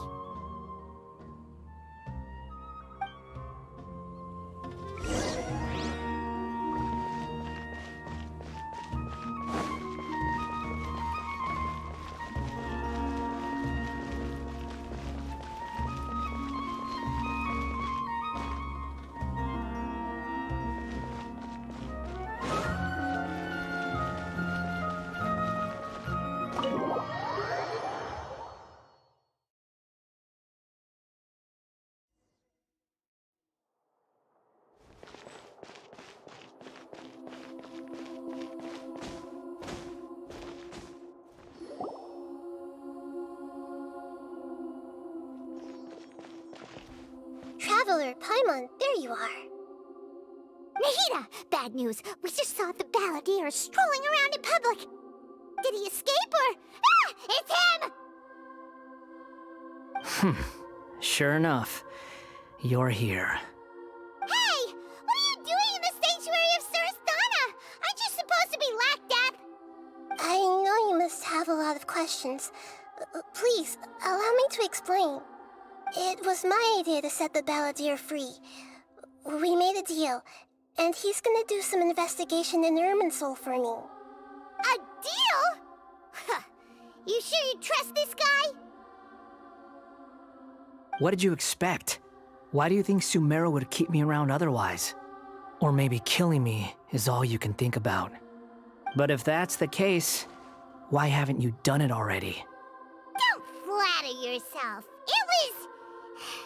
Nahida said there's still some mysteries in you to figure out. Ah, so if it were up to you, you'd finish the job? Guess I had you all wrong. There I was thinking you were just getting cold feet. Well, that escalated quickly. Not a good start. Could I ask you all to please calm down? But Paimon's worried about you, Nahida. Don't let him trick you. It's not every day you see people questioning the God of Wisdom's judgment. Just when you think you've seen it all. Don't you dare try to drive a wedge between us! As long as the terms are reasonable, I don't think there's a problem in making a deal. Even with the Balladeer. Well, I for one have no reason to doubt you. Considering you even struck a deal with the doctor. Yes, one in which I gained valuable information. You'll come to understand more about that in the fullness of time. The Balladeer's power was all but completely spent after your battle. He's no longer strong enough to be a strategic threat to us. That puts him in quite a precarious position. Plus, he's a former Harbinger with knowledge of many of the Fatui's sensitive secrets. Being stuck here in Sumeru could make him a sitting duck, depending on how the Fatui plan to respond. Wait a second. Farmer? You mean he's not a Harbinger anymore? I take no pleasure in saying this, but it seems as if the doctor had no intention of welcoming back a loser, so... Sometimes it's you using them, other times it's them using you. Most human relationships are this way. Certainly all the stable ones are. That's how it was between me and the Fatui, and also between each of the Harbingers. So as long as you have some value to offer, nobody will ever abandon you. But after recent events, even I have to admit that I'm not worth quite what I used to be. Well, if the Fatui are gonna reevaluate my utility, I need to have a backup plan for myself. As we discussed, I don't like causing harm to living beings, and you said you need protection. So, why not join forces with us? I think these two have made their objection to that idea fairly clear, don't you? And they're your friends, so I guess you'll be siding with them. Yeah, obviously! Nahida, don't listen to him! Then let's put that discussion to the side for now. We still have time. Today can be a trial run. Where we go from here will depend on how well we manage to cooperate today. All right, then I'll do what we agreed. Good. Go now, and keep in touch. Nahida, are you serious about this? Yes. I have my reasons for this decision. In fact, I'm largely doing it for your benefit. Yes. As I told you once before, there's information about your twin in Irminsul. Oh, yeah. Actually, that's the whole reason we came to see you today. So, you have an update on that? Mm-hmm. You may remember me mentioning that the Fatui had not included your twin's details in the Descender category. This is an extremely important point. It's possible that the Fatui have other information that even I don't know about. And since the Balladeer used to be one of them, he'll be better acquainted with this information than I am. He was granted the power to connect with Irminsul when he almost became the god of a new era. Even though he no longer has the Gnosis, some traces of its power remain in him. He can still connect. The amount of information in Irminsul is vast beyond description. Sifting through all of it without knowing what to look for would take too long, even for me. So I asked the Balladeer to search in Irminsul for any information about the Descenders. He's more familiar with this kind of information, and should be able to find it more quickly. Exactly! Or what if... Paimon just doesn't trust him! He's treated us as enemies every time we've run into him! I understand. But sometimes, everything is dictated by which side you're on. How things will go in the future depends on what information he brings back. And Traveler, I know what your heart desires most of all. Our minds have connected several times before. There is a corner of your heart reserved for an intense longing. A feeling of being all alone in the dark, searching for the one candle whose light still burns. As Sumeru's deity, it is my responsibility to be on guard against the Balladeer. But as someone who counts you as a friend, I want to do something for you. If this deal with the Balladeer can give you the answers you've been longing to find, then it's worth it. It's my pleasure, really. You're Sumeru's hero. You've more than earned it. Paimon's still worried about this idea. Is there anything we can do to help? I was going to contact you about that, but then you suddenly showed up on your own accord. Seems like we have a telepathic connection. In fact, I was going to ask you to supervise the Balladeer on my behalf while he carries out the task I assigned. Even though he only has a fraction of his full power left, that's still a fraction of a former Harbinger. If you could accompany him, it would put my mind at ease. Of course, I'll be there to help guide you through Irminsul from the outside. Great, thank you. Prepare yourselves. I'm going to transport you into Irminsul.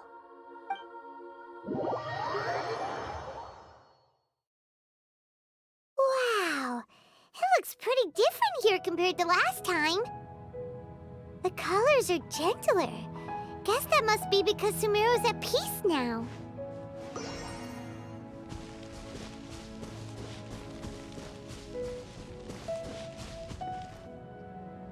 Look at that. Hot on my heels. You know, you didn't have to cut your catch-up short just to keep me company. Oh, but I guess you panicked when you realized that I might enter Irminsul ahead of you. Shut your beak, Jailbird! No way a prisoner gets to be so smug! I understand that prisoners have to put up with harassment from the guards, but right now, I'm on temporary release. So maybe you should think about backing off a little. Sounds like a successful rendezvous. I need to be quite clear about something. In a few moments, you'll be entering into the innermost region of Irminsul. It is an environment like no other, and the most important place in all of Sumeru. Unlike anywhere else, Irminsul's inner region consists exclusively of torrents of information. You must put aside your differences and be extremely careful as you navigate your way through. I know there are many grievances between you on both sides, but it is essential that you remain calm after entry. This is as much for your own safety as anything else. Fine, let's call it truce, but only until this mission's over. Let's cut each other a little slack, shall we? We are going to be traveling together after all. Per my agreement with Lesser Lord Kusanali, I'll be at the front. It's my job to lead the way and get rid of any obstacles in our path. All you have to do is keep your pretty eyes open and try not to fall behind. You sure are confident. Paimon will give you that. You make it sound like you're even more experienced at adventuring than us. If there are no further objections, I suggest we get going. Or did you need some time to mentally prepare yourselves? Ew! Ugh, the snark on this guy, it's unbearable. We can start now. Irminsul access granted. Initiating connection procedure.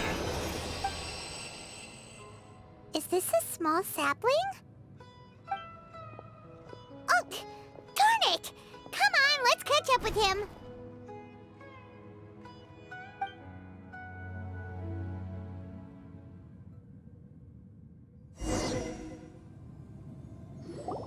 Wow.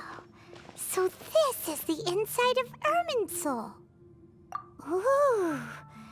Paimon's never seen anything like this. And it feels like a sacred place. Irminsul is closely intertwined with the entirety of Teyvat.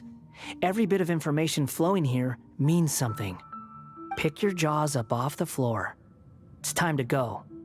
Why is it that Paimon just wants to do the opposite of everything he says? Lesser Lord Kusanali, we will now proceed to the heart of Irminsul. Can you still sense where the heart of Irminsul is? Yes. Permission to begin searching for information there? Permission granted. Go ahead. Let's go. Stay close. Don't go running off. Hey, so say we did go running off in here. What would happen? What are you smirking at? I was just imagining the look on your travel companion's face if you went and got lost. Anything's possible in here. You can't rule anything out. So if you want to stay safe, your best option is to stick close to me.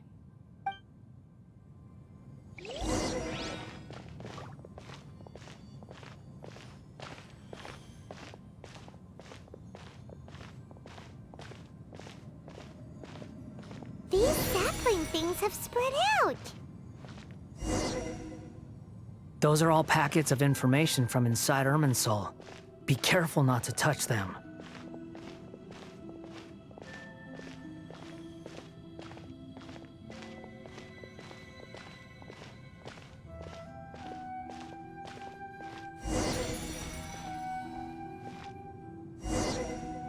It looks the same in every direction.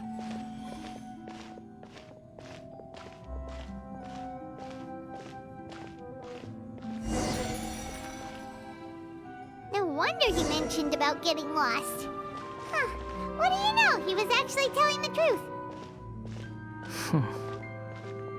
Is he mocking me again? What is it this time? There's a time and a place to lie, but this definitely isn't it. So why don't you relax your guard a little?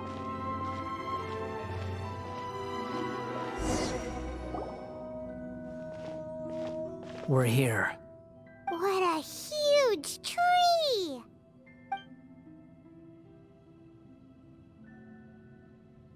Lesser Lord Kusanali, Good, you made it. Are you ready? ready when you are. Then please begin. Preparing to access cognitive currents. Establishing waypoint. The Balladeer's actually doing what Nahida tells him. Guess he must want to stay alive.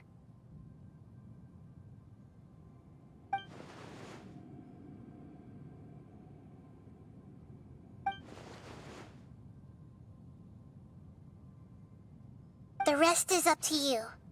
If you discover anything at all, make sure to share it with us. Will do.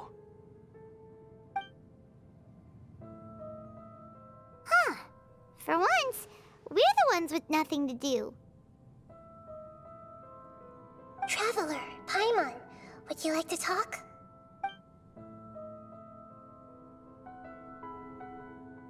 Yes, I've also invited Paimon to join.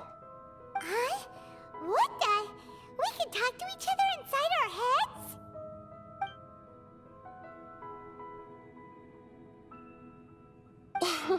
That's part of it.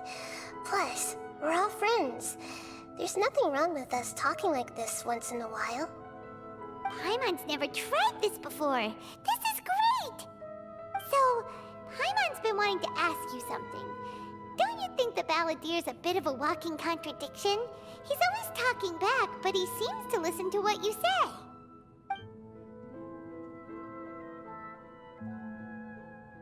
As I've told you before, there are still some mysteries for him to resolve. Things that are clear as day to me, but that he has yet to understand. Perhaps today will be the day that he finds some answers.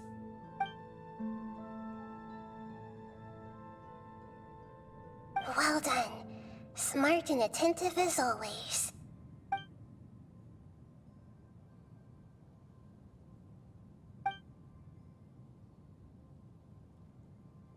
So, you made contact with that part of his mind. Well, it's true. Betrayal turned the Balladeer into the person he is today. Huh. Paimon thought nothing could get under that guy's skin. Turns out, he can get hurt and angry just like anyone else. Everyone has a history, Paimon. Even if you're a puppet created by the Electro Archon. Speaking of puppets, we ran into two people at the Academia today talking about an essay. Turns out their topic was about the Tatara Suna incident. Nahida, do you know anything about that? If you mean the mysterious events, the Kabuki Mono and so on, yes. I know about all of that. Really? Because from what they were saying, it sounded like lots of Tatara Suna's history is still unexplained. And most of the information we have now is just from people filling the gaps with their imagination. At least that's what they thought. Oh? How interesting. Those two managed to deduce quite a lot through guesswork alone. So the Gesse got it right? Well, they guessed right about one thing. Tatara Suna was sabotaged. Must be a riveting conversation you three are having. Funny how all the good ones happen when I'm not involved. What makes you think we're talking to each other? Don't insult me. You're having a private conversation without me. Obviously, I must be the topic of said conversation. Of course you do. You can't have your prisoner knowing too much. So, have you found anything yet? Still looking. Don't get your hopes up, though. You and your twin come from outside this world. It wouldn't surprise me if there was nothing on either of you in Irminsul at all. Wait! How did you know about that? Did Nahida tell you? It's not like we've never met before. And anyway, you're world famous. It'd be more surprising if I didn't know a few things about you. Right now, we have to keep the peace. I'm not interested in creating more misery for myself. And making cordial conversation is something I can manage. Huh? Wait. This light. It looks similar to those saplings. What could it be? Anonymous data. Hey, don't you forget the agreement. You have to share it with us. Shh. Just wait. Mr. Niwa, are you certain this is worth the risk? We are talking about Tatara Suna's furnace, after all. It may not pay to act rashly. There's no one else who can enter the furnace. It has to be me. Is that so? Well, since you insist. It's...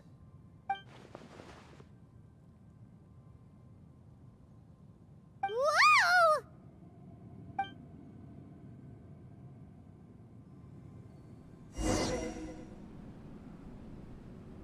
I have been in Tatara Suna for some time now. You have shown me great hospitality, as has Mikoshi Nagamasa, and indeed, everyone else. Under your leadership, Tatara Suna is a warm, welcoming place, like a giant village. People are gainfully employed, their lives have purpose. They are motivated. As I understand, the Raiden Shogun has, in recent years, eliminated much of the evil that plagued Inazuma. As for Tatara Suna, it was originally established as a means of safely disposing crystal marrow. The forging industry with crystal marrow as a raw material has since flourished, giving rise to generations of swordsmiths. Some world-renowned, others unknown, all passing on their legacy.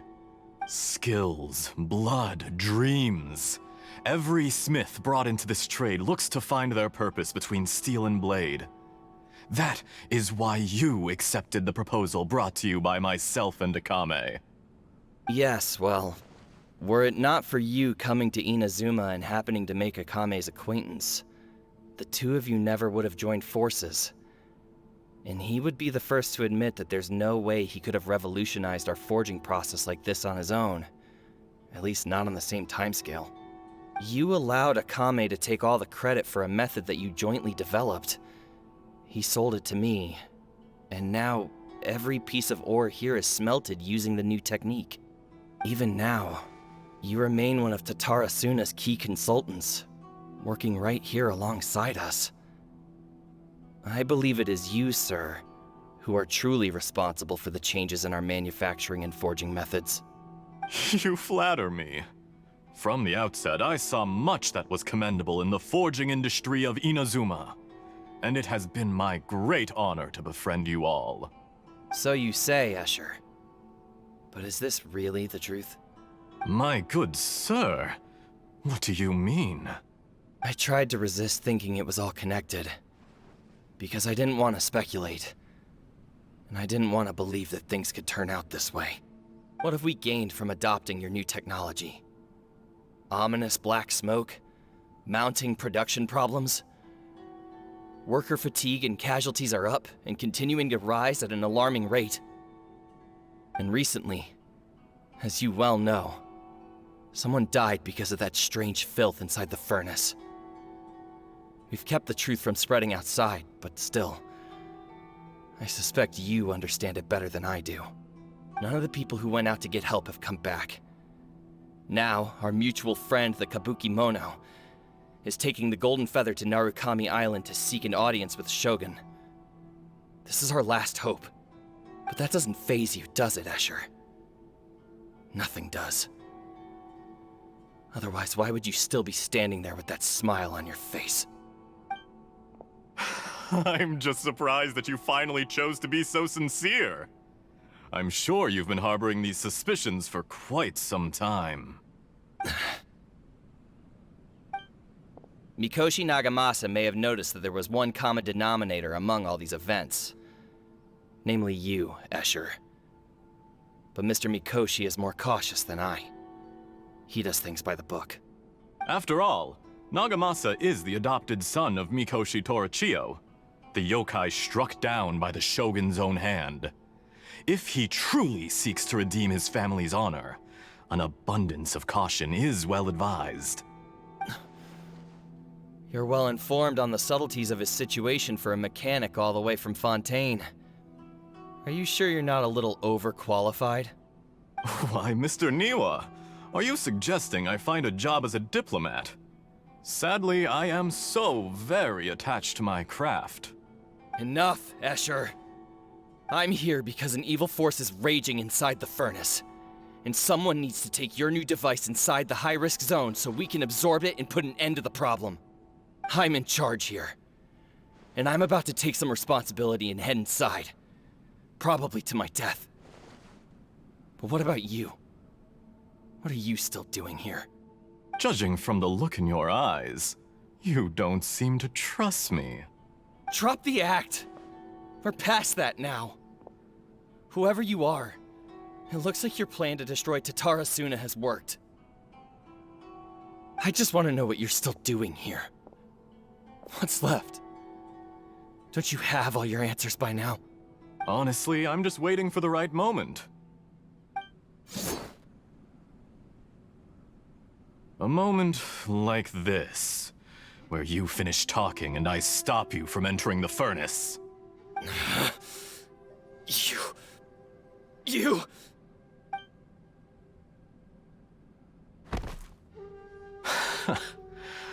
You're a little smarter than I initially gave you credit for. I thought I'd disguised myself exceptionally well, at least for the first few days. But to my surprise, you had your people look into my background right from the start. It's a long journey from Inazuma to Fontaine, but that didn't stop them. Eventually, they managed to confirm that Escher was an alias, and that I was not from Fontaine at all. And yet, despite all of that, you still fail to realize my true identity, and what I seek in Tatarasuna. Did you really think you would be able to see through my plan? If you kill me, there's no one who can get inside the furnace. So you're really going to destroy this place? Is that it? Oh, but you're quite wrong. There is one other person.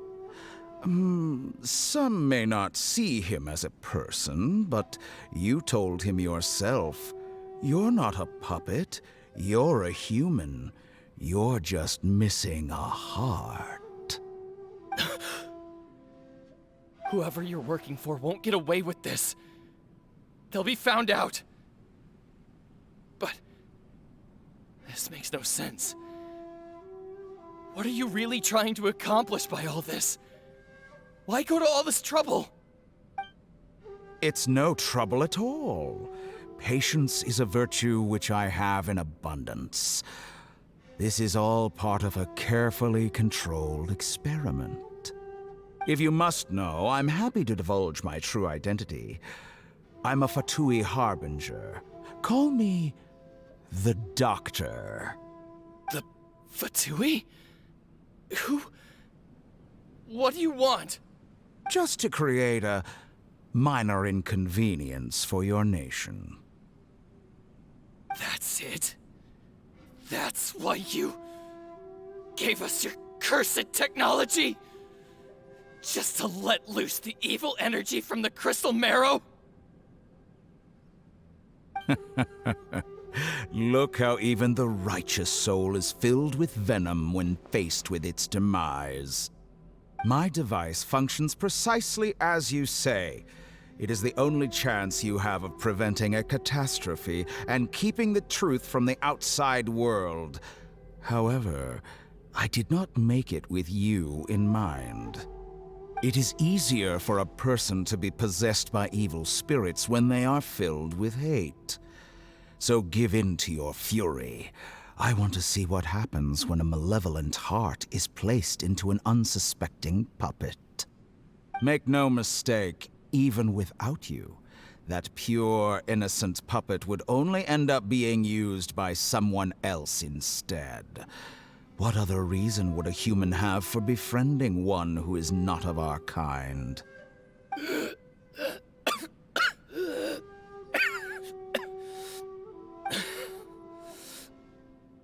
If you give him my heart, tell him that both Nagamasa and I see him as one of us. He has nothing to prove to anyone. Because not everyone just wants to use other people. The only ones who think like that are people like you. What a beautiful way to see the world.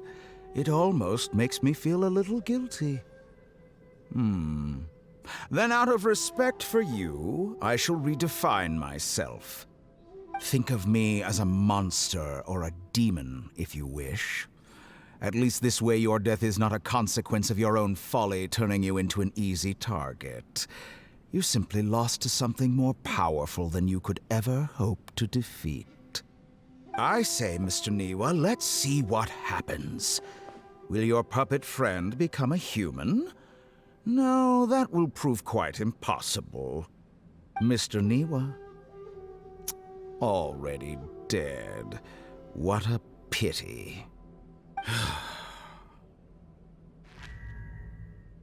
Jester, I have completed the task you gave me. Creating a gap and infiltrating Inazuma's inner workings.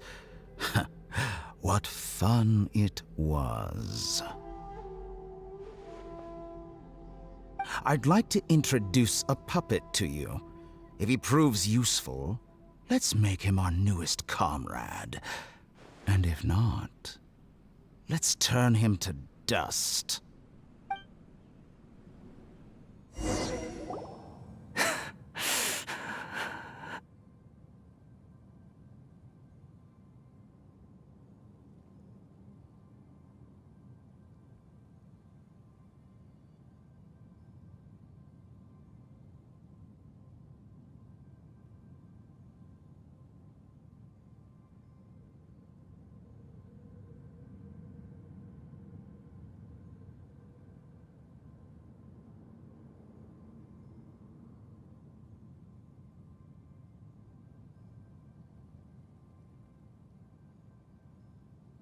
Hey, are you alright?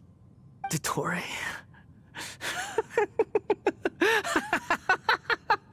Dottore!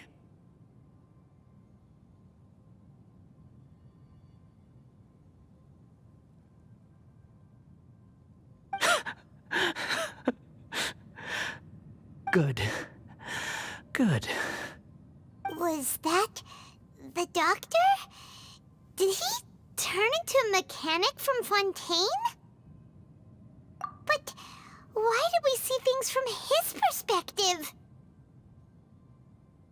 When I touched the doctor to confirm whether he'd eliminated all his segments, I read this memory in his mind. You have to admit, it must be the truth.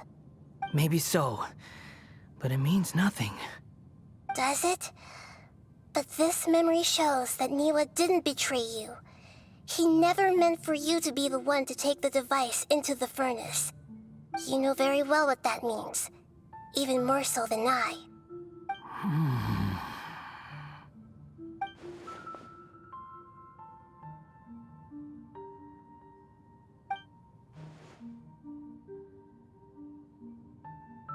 Let's give him some space.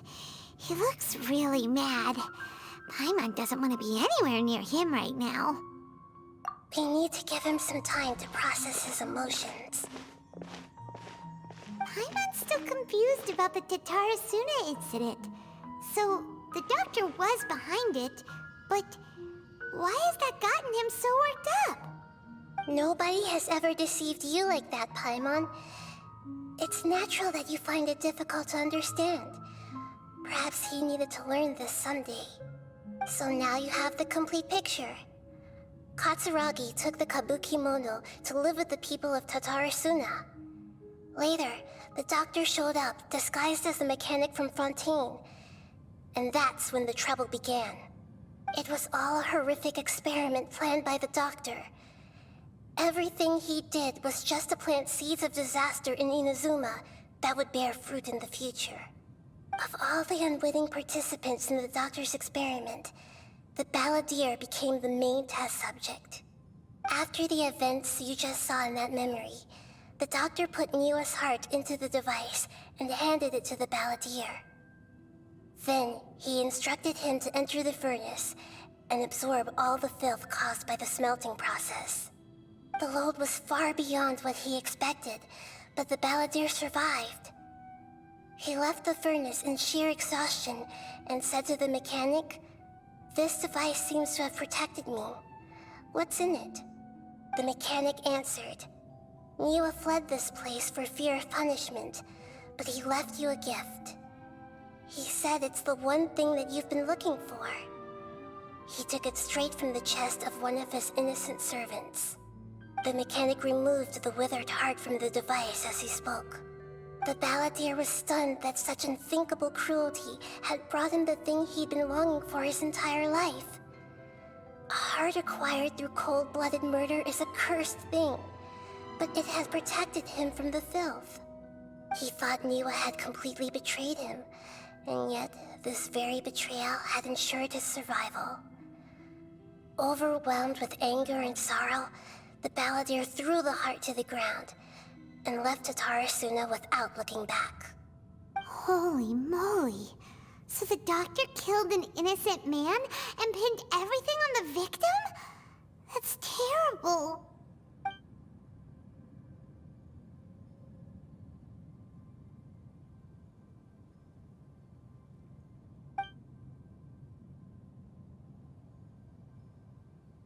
Yes. Only if he understands this can he choose a new path forward. Dottore, you brazen-faced... Niwa didn't run from justice. You killed him.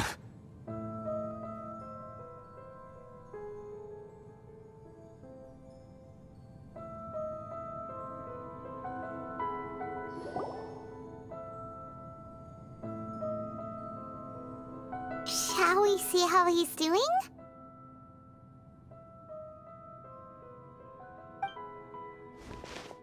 Hey, you alright? That's a scary scary expression. Are you worried about me? If we didn't have such a history, I'd almost think that qualifies me to be your friend. It won't.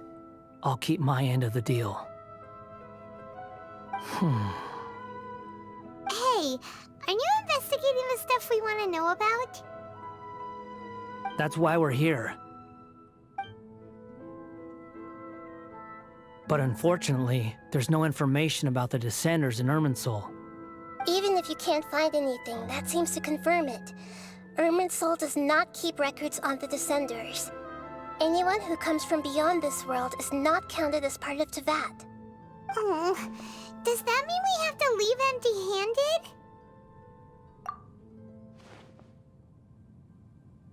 Don't thank me just yet. You look really upset. Well, since Irminsul was a dead end, I guess I can share some other info that might interest you. Huh? About what? The reason why there are records about your sister in Irminsul. It might have something to do with Khaenri'ah. Apparently, Khaenri'ah was her first destination when she arrived in this world. Plus, she only came to this world because the heavens responded to the summoning. The heavens responded? The Jester told me this himself. You can take his word on this. He was a royal mage in Khaenri'ah, and lived with your sister for a time. I don't know the details. It's up to you whether you want to believe me. All I can say is, I wouldn't lie to you about this. Did you get all that, Lesser Lord Kusanali? Yes. Astonishing news. Does this info count towards my mission? It wasn't from Irminsul, but was it valuable? Very valuable. Good. In that case, I'll take some time for myself now. Huh? What have you done? Lesser Lord Kusanali was right. My power's all but completely spent. Even if I use all of the divine power left in me, I can't sustain this shield for very long. I shared a secret with you, and now you owe me. So in return, I'd like you to answer a question for me. Give me your hand.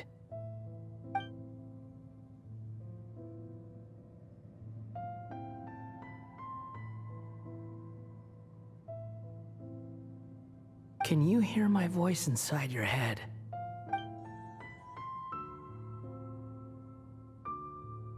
No, I can't do anything like that anymore. At most, all I can do is exchange a few words with you. So tell me, in this world, is it possible to change the past?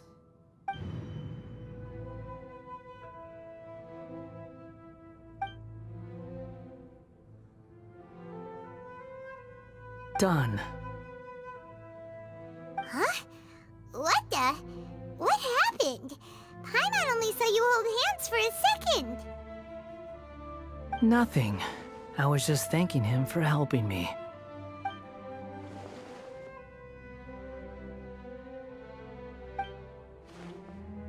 So long. I suggest you get yourselves out of here quickly. Where are you going? Hey, wait up! Didn't you say not to go running off? Fast reaction time. But I don't think we'll be seeing each other again. From this day forth, the names Balladeer and Kabuki Mono will cease to exist. Those who died in Tatarasuna because of me deserve another chance at life. Hey, Balladeer! Don't do anything stupid! You know, I never did like insects. Hordes of the puny things swarming together can be a real nuisance. And I enjoy nothing more than to stamp them out like the pests they are. But if a colony of harmless ants isn't threatening anyone, I guess they deserve to be left alone. Luckily, everything can be set right. It's time to solve this once and for all. Balladeer! Balladeer! Uh-oh, he disappeared. Come on, we gotta find him somehow.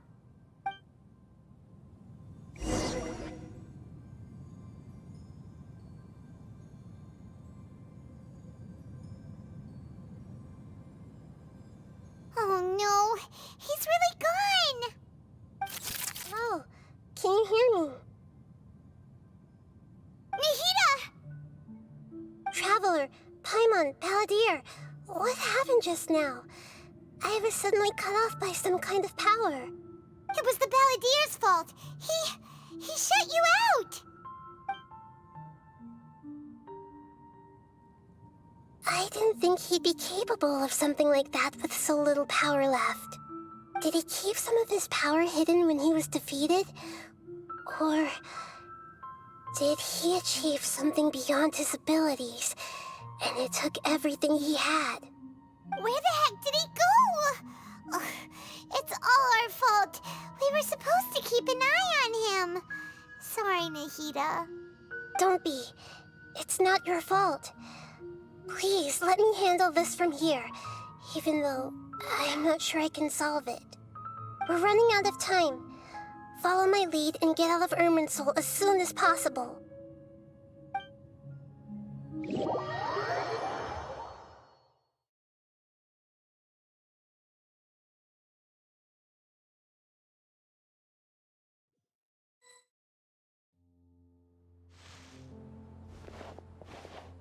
We're out! And we're at, an inn or something? This is an emergency. I'll have to ask you to stay here for now. Everything's arranged, and nobody will disturb you. I'm sorry, but this isn't something I need your help with. Leave this one to me. An emergency? How bad is it? Nahida, will you be okay? Don't worry.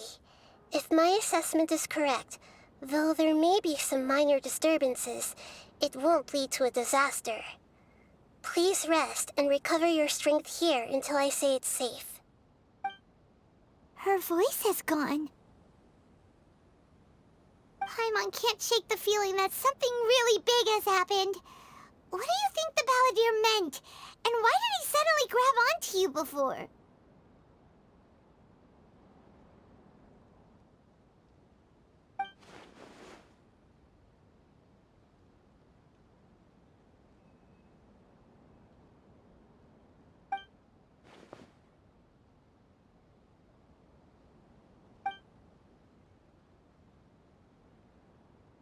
He wants to change the past? But surely that's impossible! Right! You can't just rewrite history! All that stuff happened already in real life! It's like, imagine Paimon drank all the water in this inn. Even if no one was there to see it, Paimon would sure as heck remember drinking it. So, why does Paimon still have a bad feeling about this? Paimon can't help but feel scared about what he might do. Ooh, Paimon's so confused. Huh? Ah! Sorry, Paimon accidentally... It's the Balladeer's fault for causing Paimon all this mental stress. But erasing yourself from history? It's unthinkable! Is that really possible in Irminsul? Uh-oh. Paimon's head is overheating from trying to understand what he's up to. And it's still not working. Ugh! Paimon's had it with that little brat. He's been nothing but trouble ever since we met him. There's no way he'll actually succeed, right? Otherwise, won't everyone who's connected to him be affected too?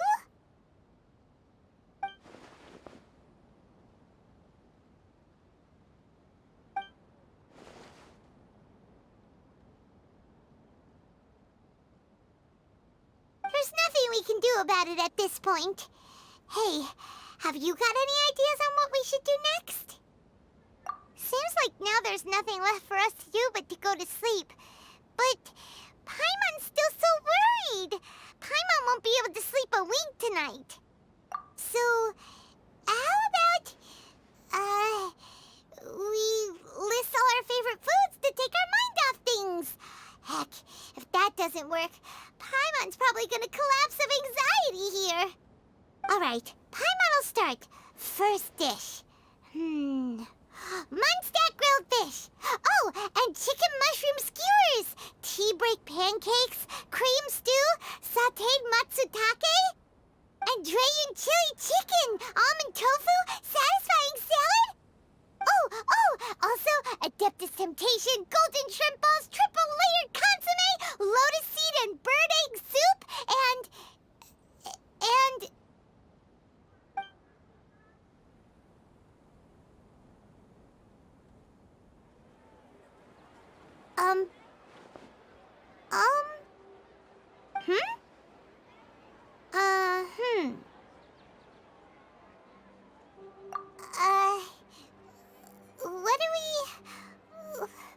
What was Paimon supposed to be doing just now? Paimon was, talking? Huh. Paimon suddenly can't remember what she was talking about. What was it again? The Balladeer? Is that a food too? Huh. Weird name, though.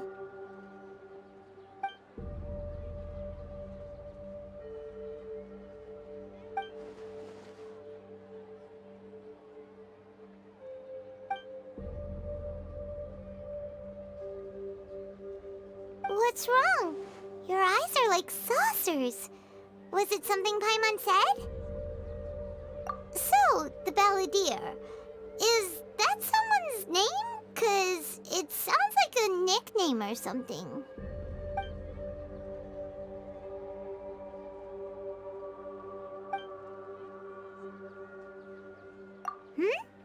Okay, sure. Where are we going? Huh? Fine by Paimon, but is everything okay? You're acting like this is an emergency.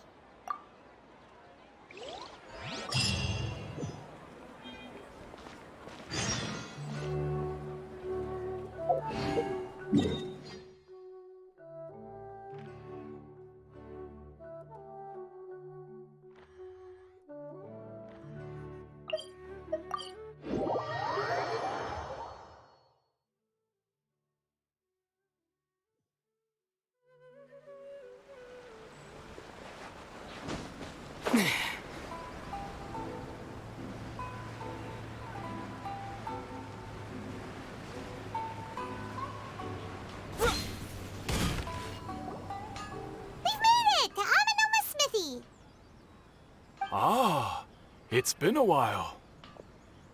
Of course. Go ahead. Oh. Now there's a question I wasn't expecting. Very well. I'll tell you what I know once more. The once renowned Raiden Gokuden, comprised of 5 branches.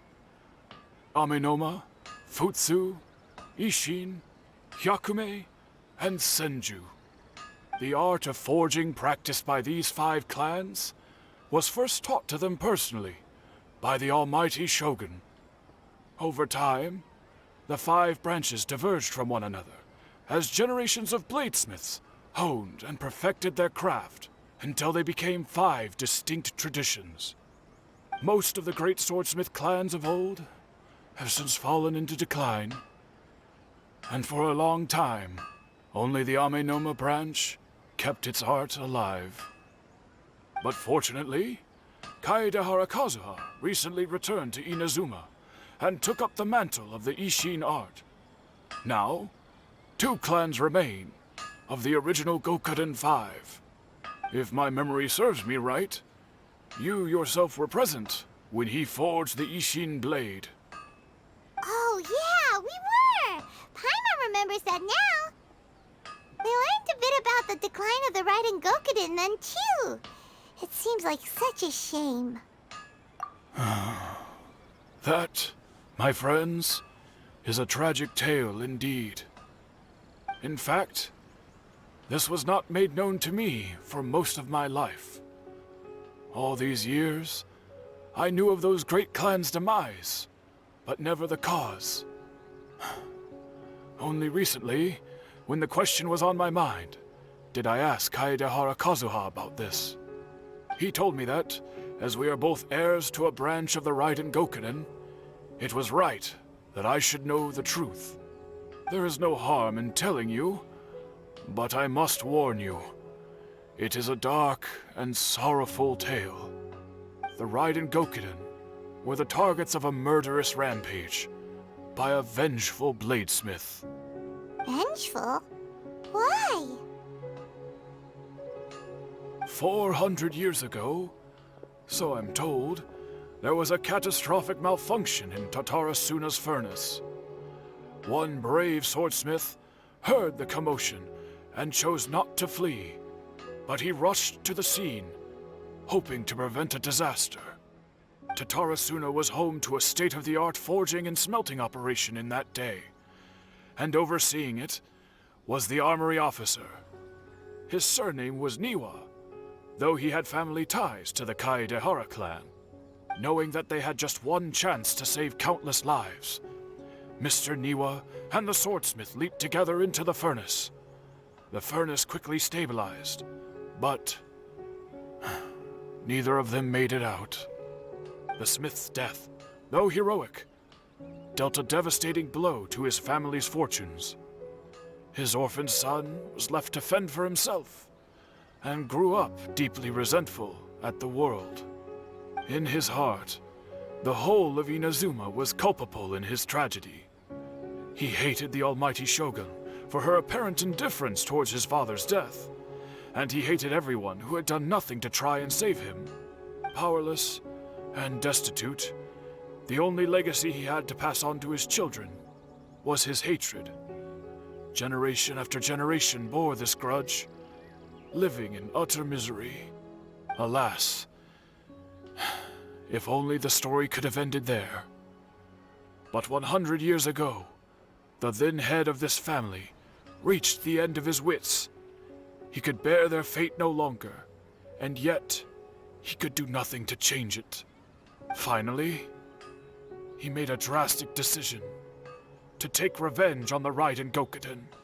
In doing so, he sought to vent his pent up anger and shake the very foundations of Inazuma's forging industry. In his fury, he murdered indiscriminately, killing even bladesmiths from the Hyakume clan which he belonged to. His goal was absolute, the devastation of all of the Raiden Gokunin. But when he came to the Kaedehara and Kamisato clans, his killing spree came to an abrupt end. He failed to catch them unawares. They fought back fiercely, and they did not spare his life. That is why the Kaedehara clan and their Ishin art survived that day. I suppose they were the lucky ones, under the dire circumstances.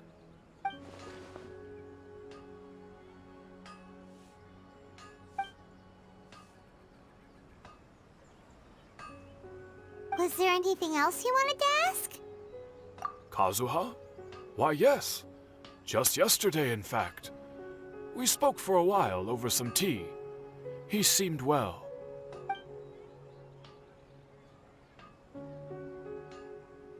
My pleasure. Don't tell Paimon. There are other places you want to visit too, right? Your expression says it all. You can't hide anything from Paimon. On to the next stop. Lead the way, traveler. Paimon will be right behind you.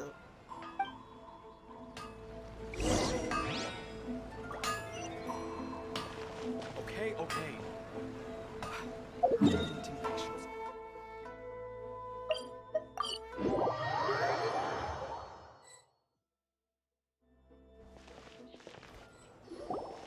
here!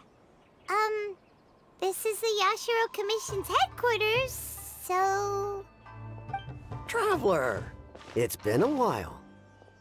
If you're looking for the Commissioner and Miss Kamisato, I'm afraid your timing is unfortunate. They're not here right now. Are they out on business? The Commissioner is out on business, and Miss Kamisato is standing in for some meetings in the Commissioner's place. If it's urgent, you're welcome to wait inside until they get back. What do you think? Shall we go in?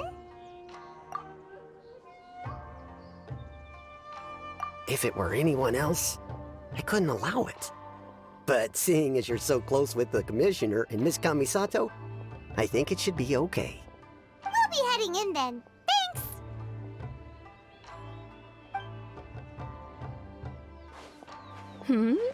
Hello, dears. Is there something you want to say? Of course, traveler. Yes, I know who you are. Miss Kamisato has told me about you. What would you like to know? Oh, they're both very well indeed. Lately, Miss Kamisato has been rather busy attending all kinds of meetings and occasionally paying visits to some local organizations on the Commissioner's behalf. As for the Commissioner himself, well, you know, busy as ever. That much hasn't changed. Although he does seem to be in a rather good mood these days. So pretty much business as usual on the Yashiro Commission, huh? Very much so.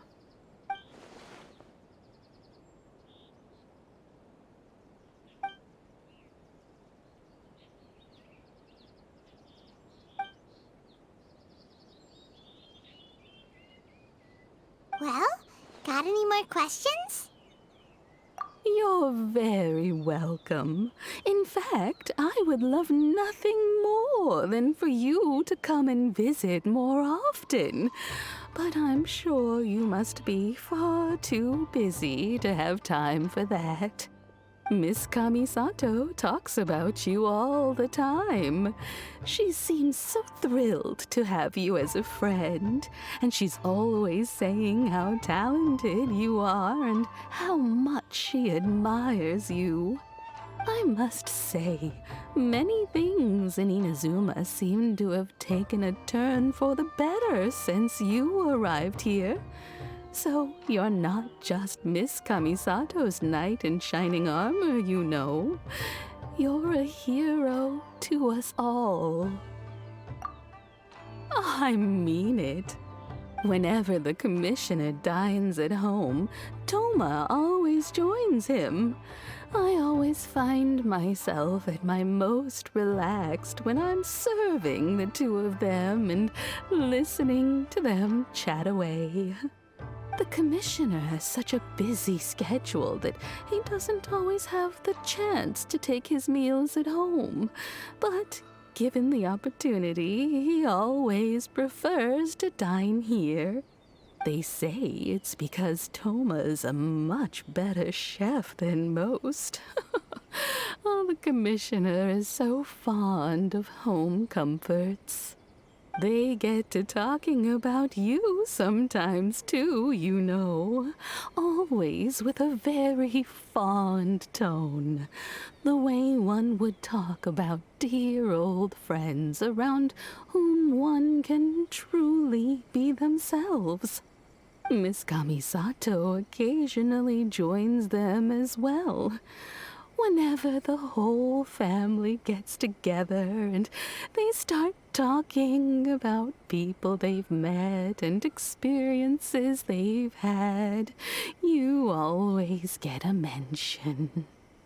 It's been many years now since the late Mr. and Mrs. Kamisato passed away.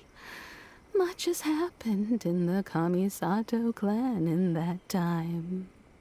As someone who is old and gray enough to have watched their son and daughter grow up, it makes me so happy to see them meet a dependable friend whose company they enjoy so much.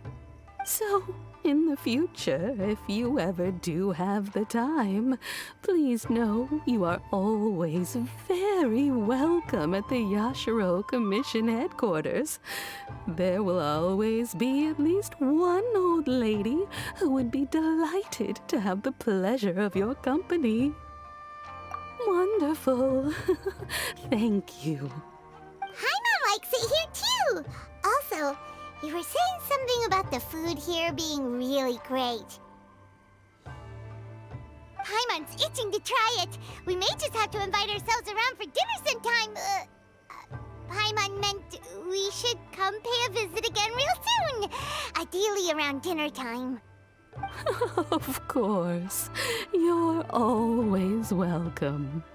Alright, goodbye for now. Where are we going next? Great! Goodbye, ma'am! Don't worry, we'll see ourselves out.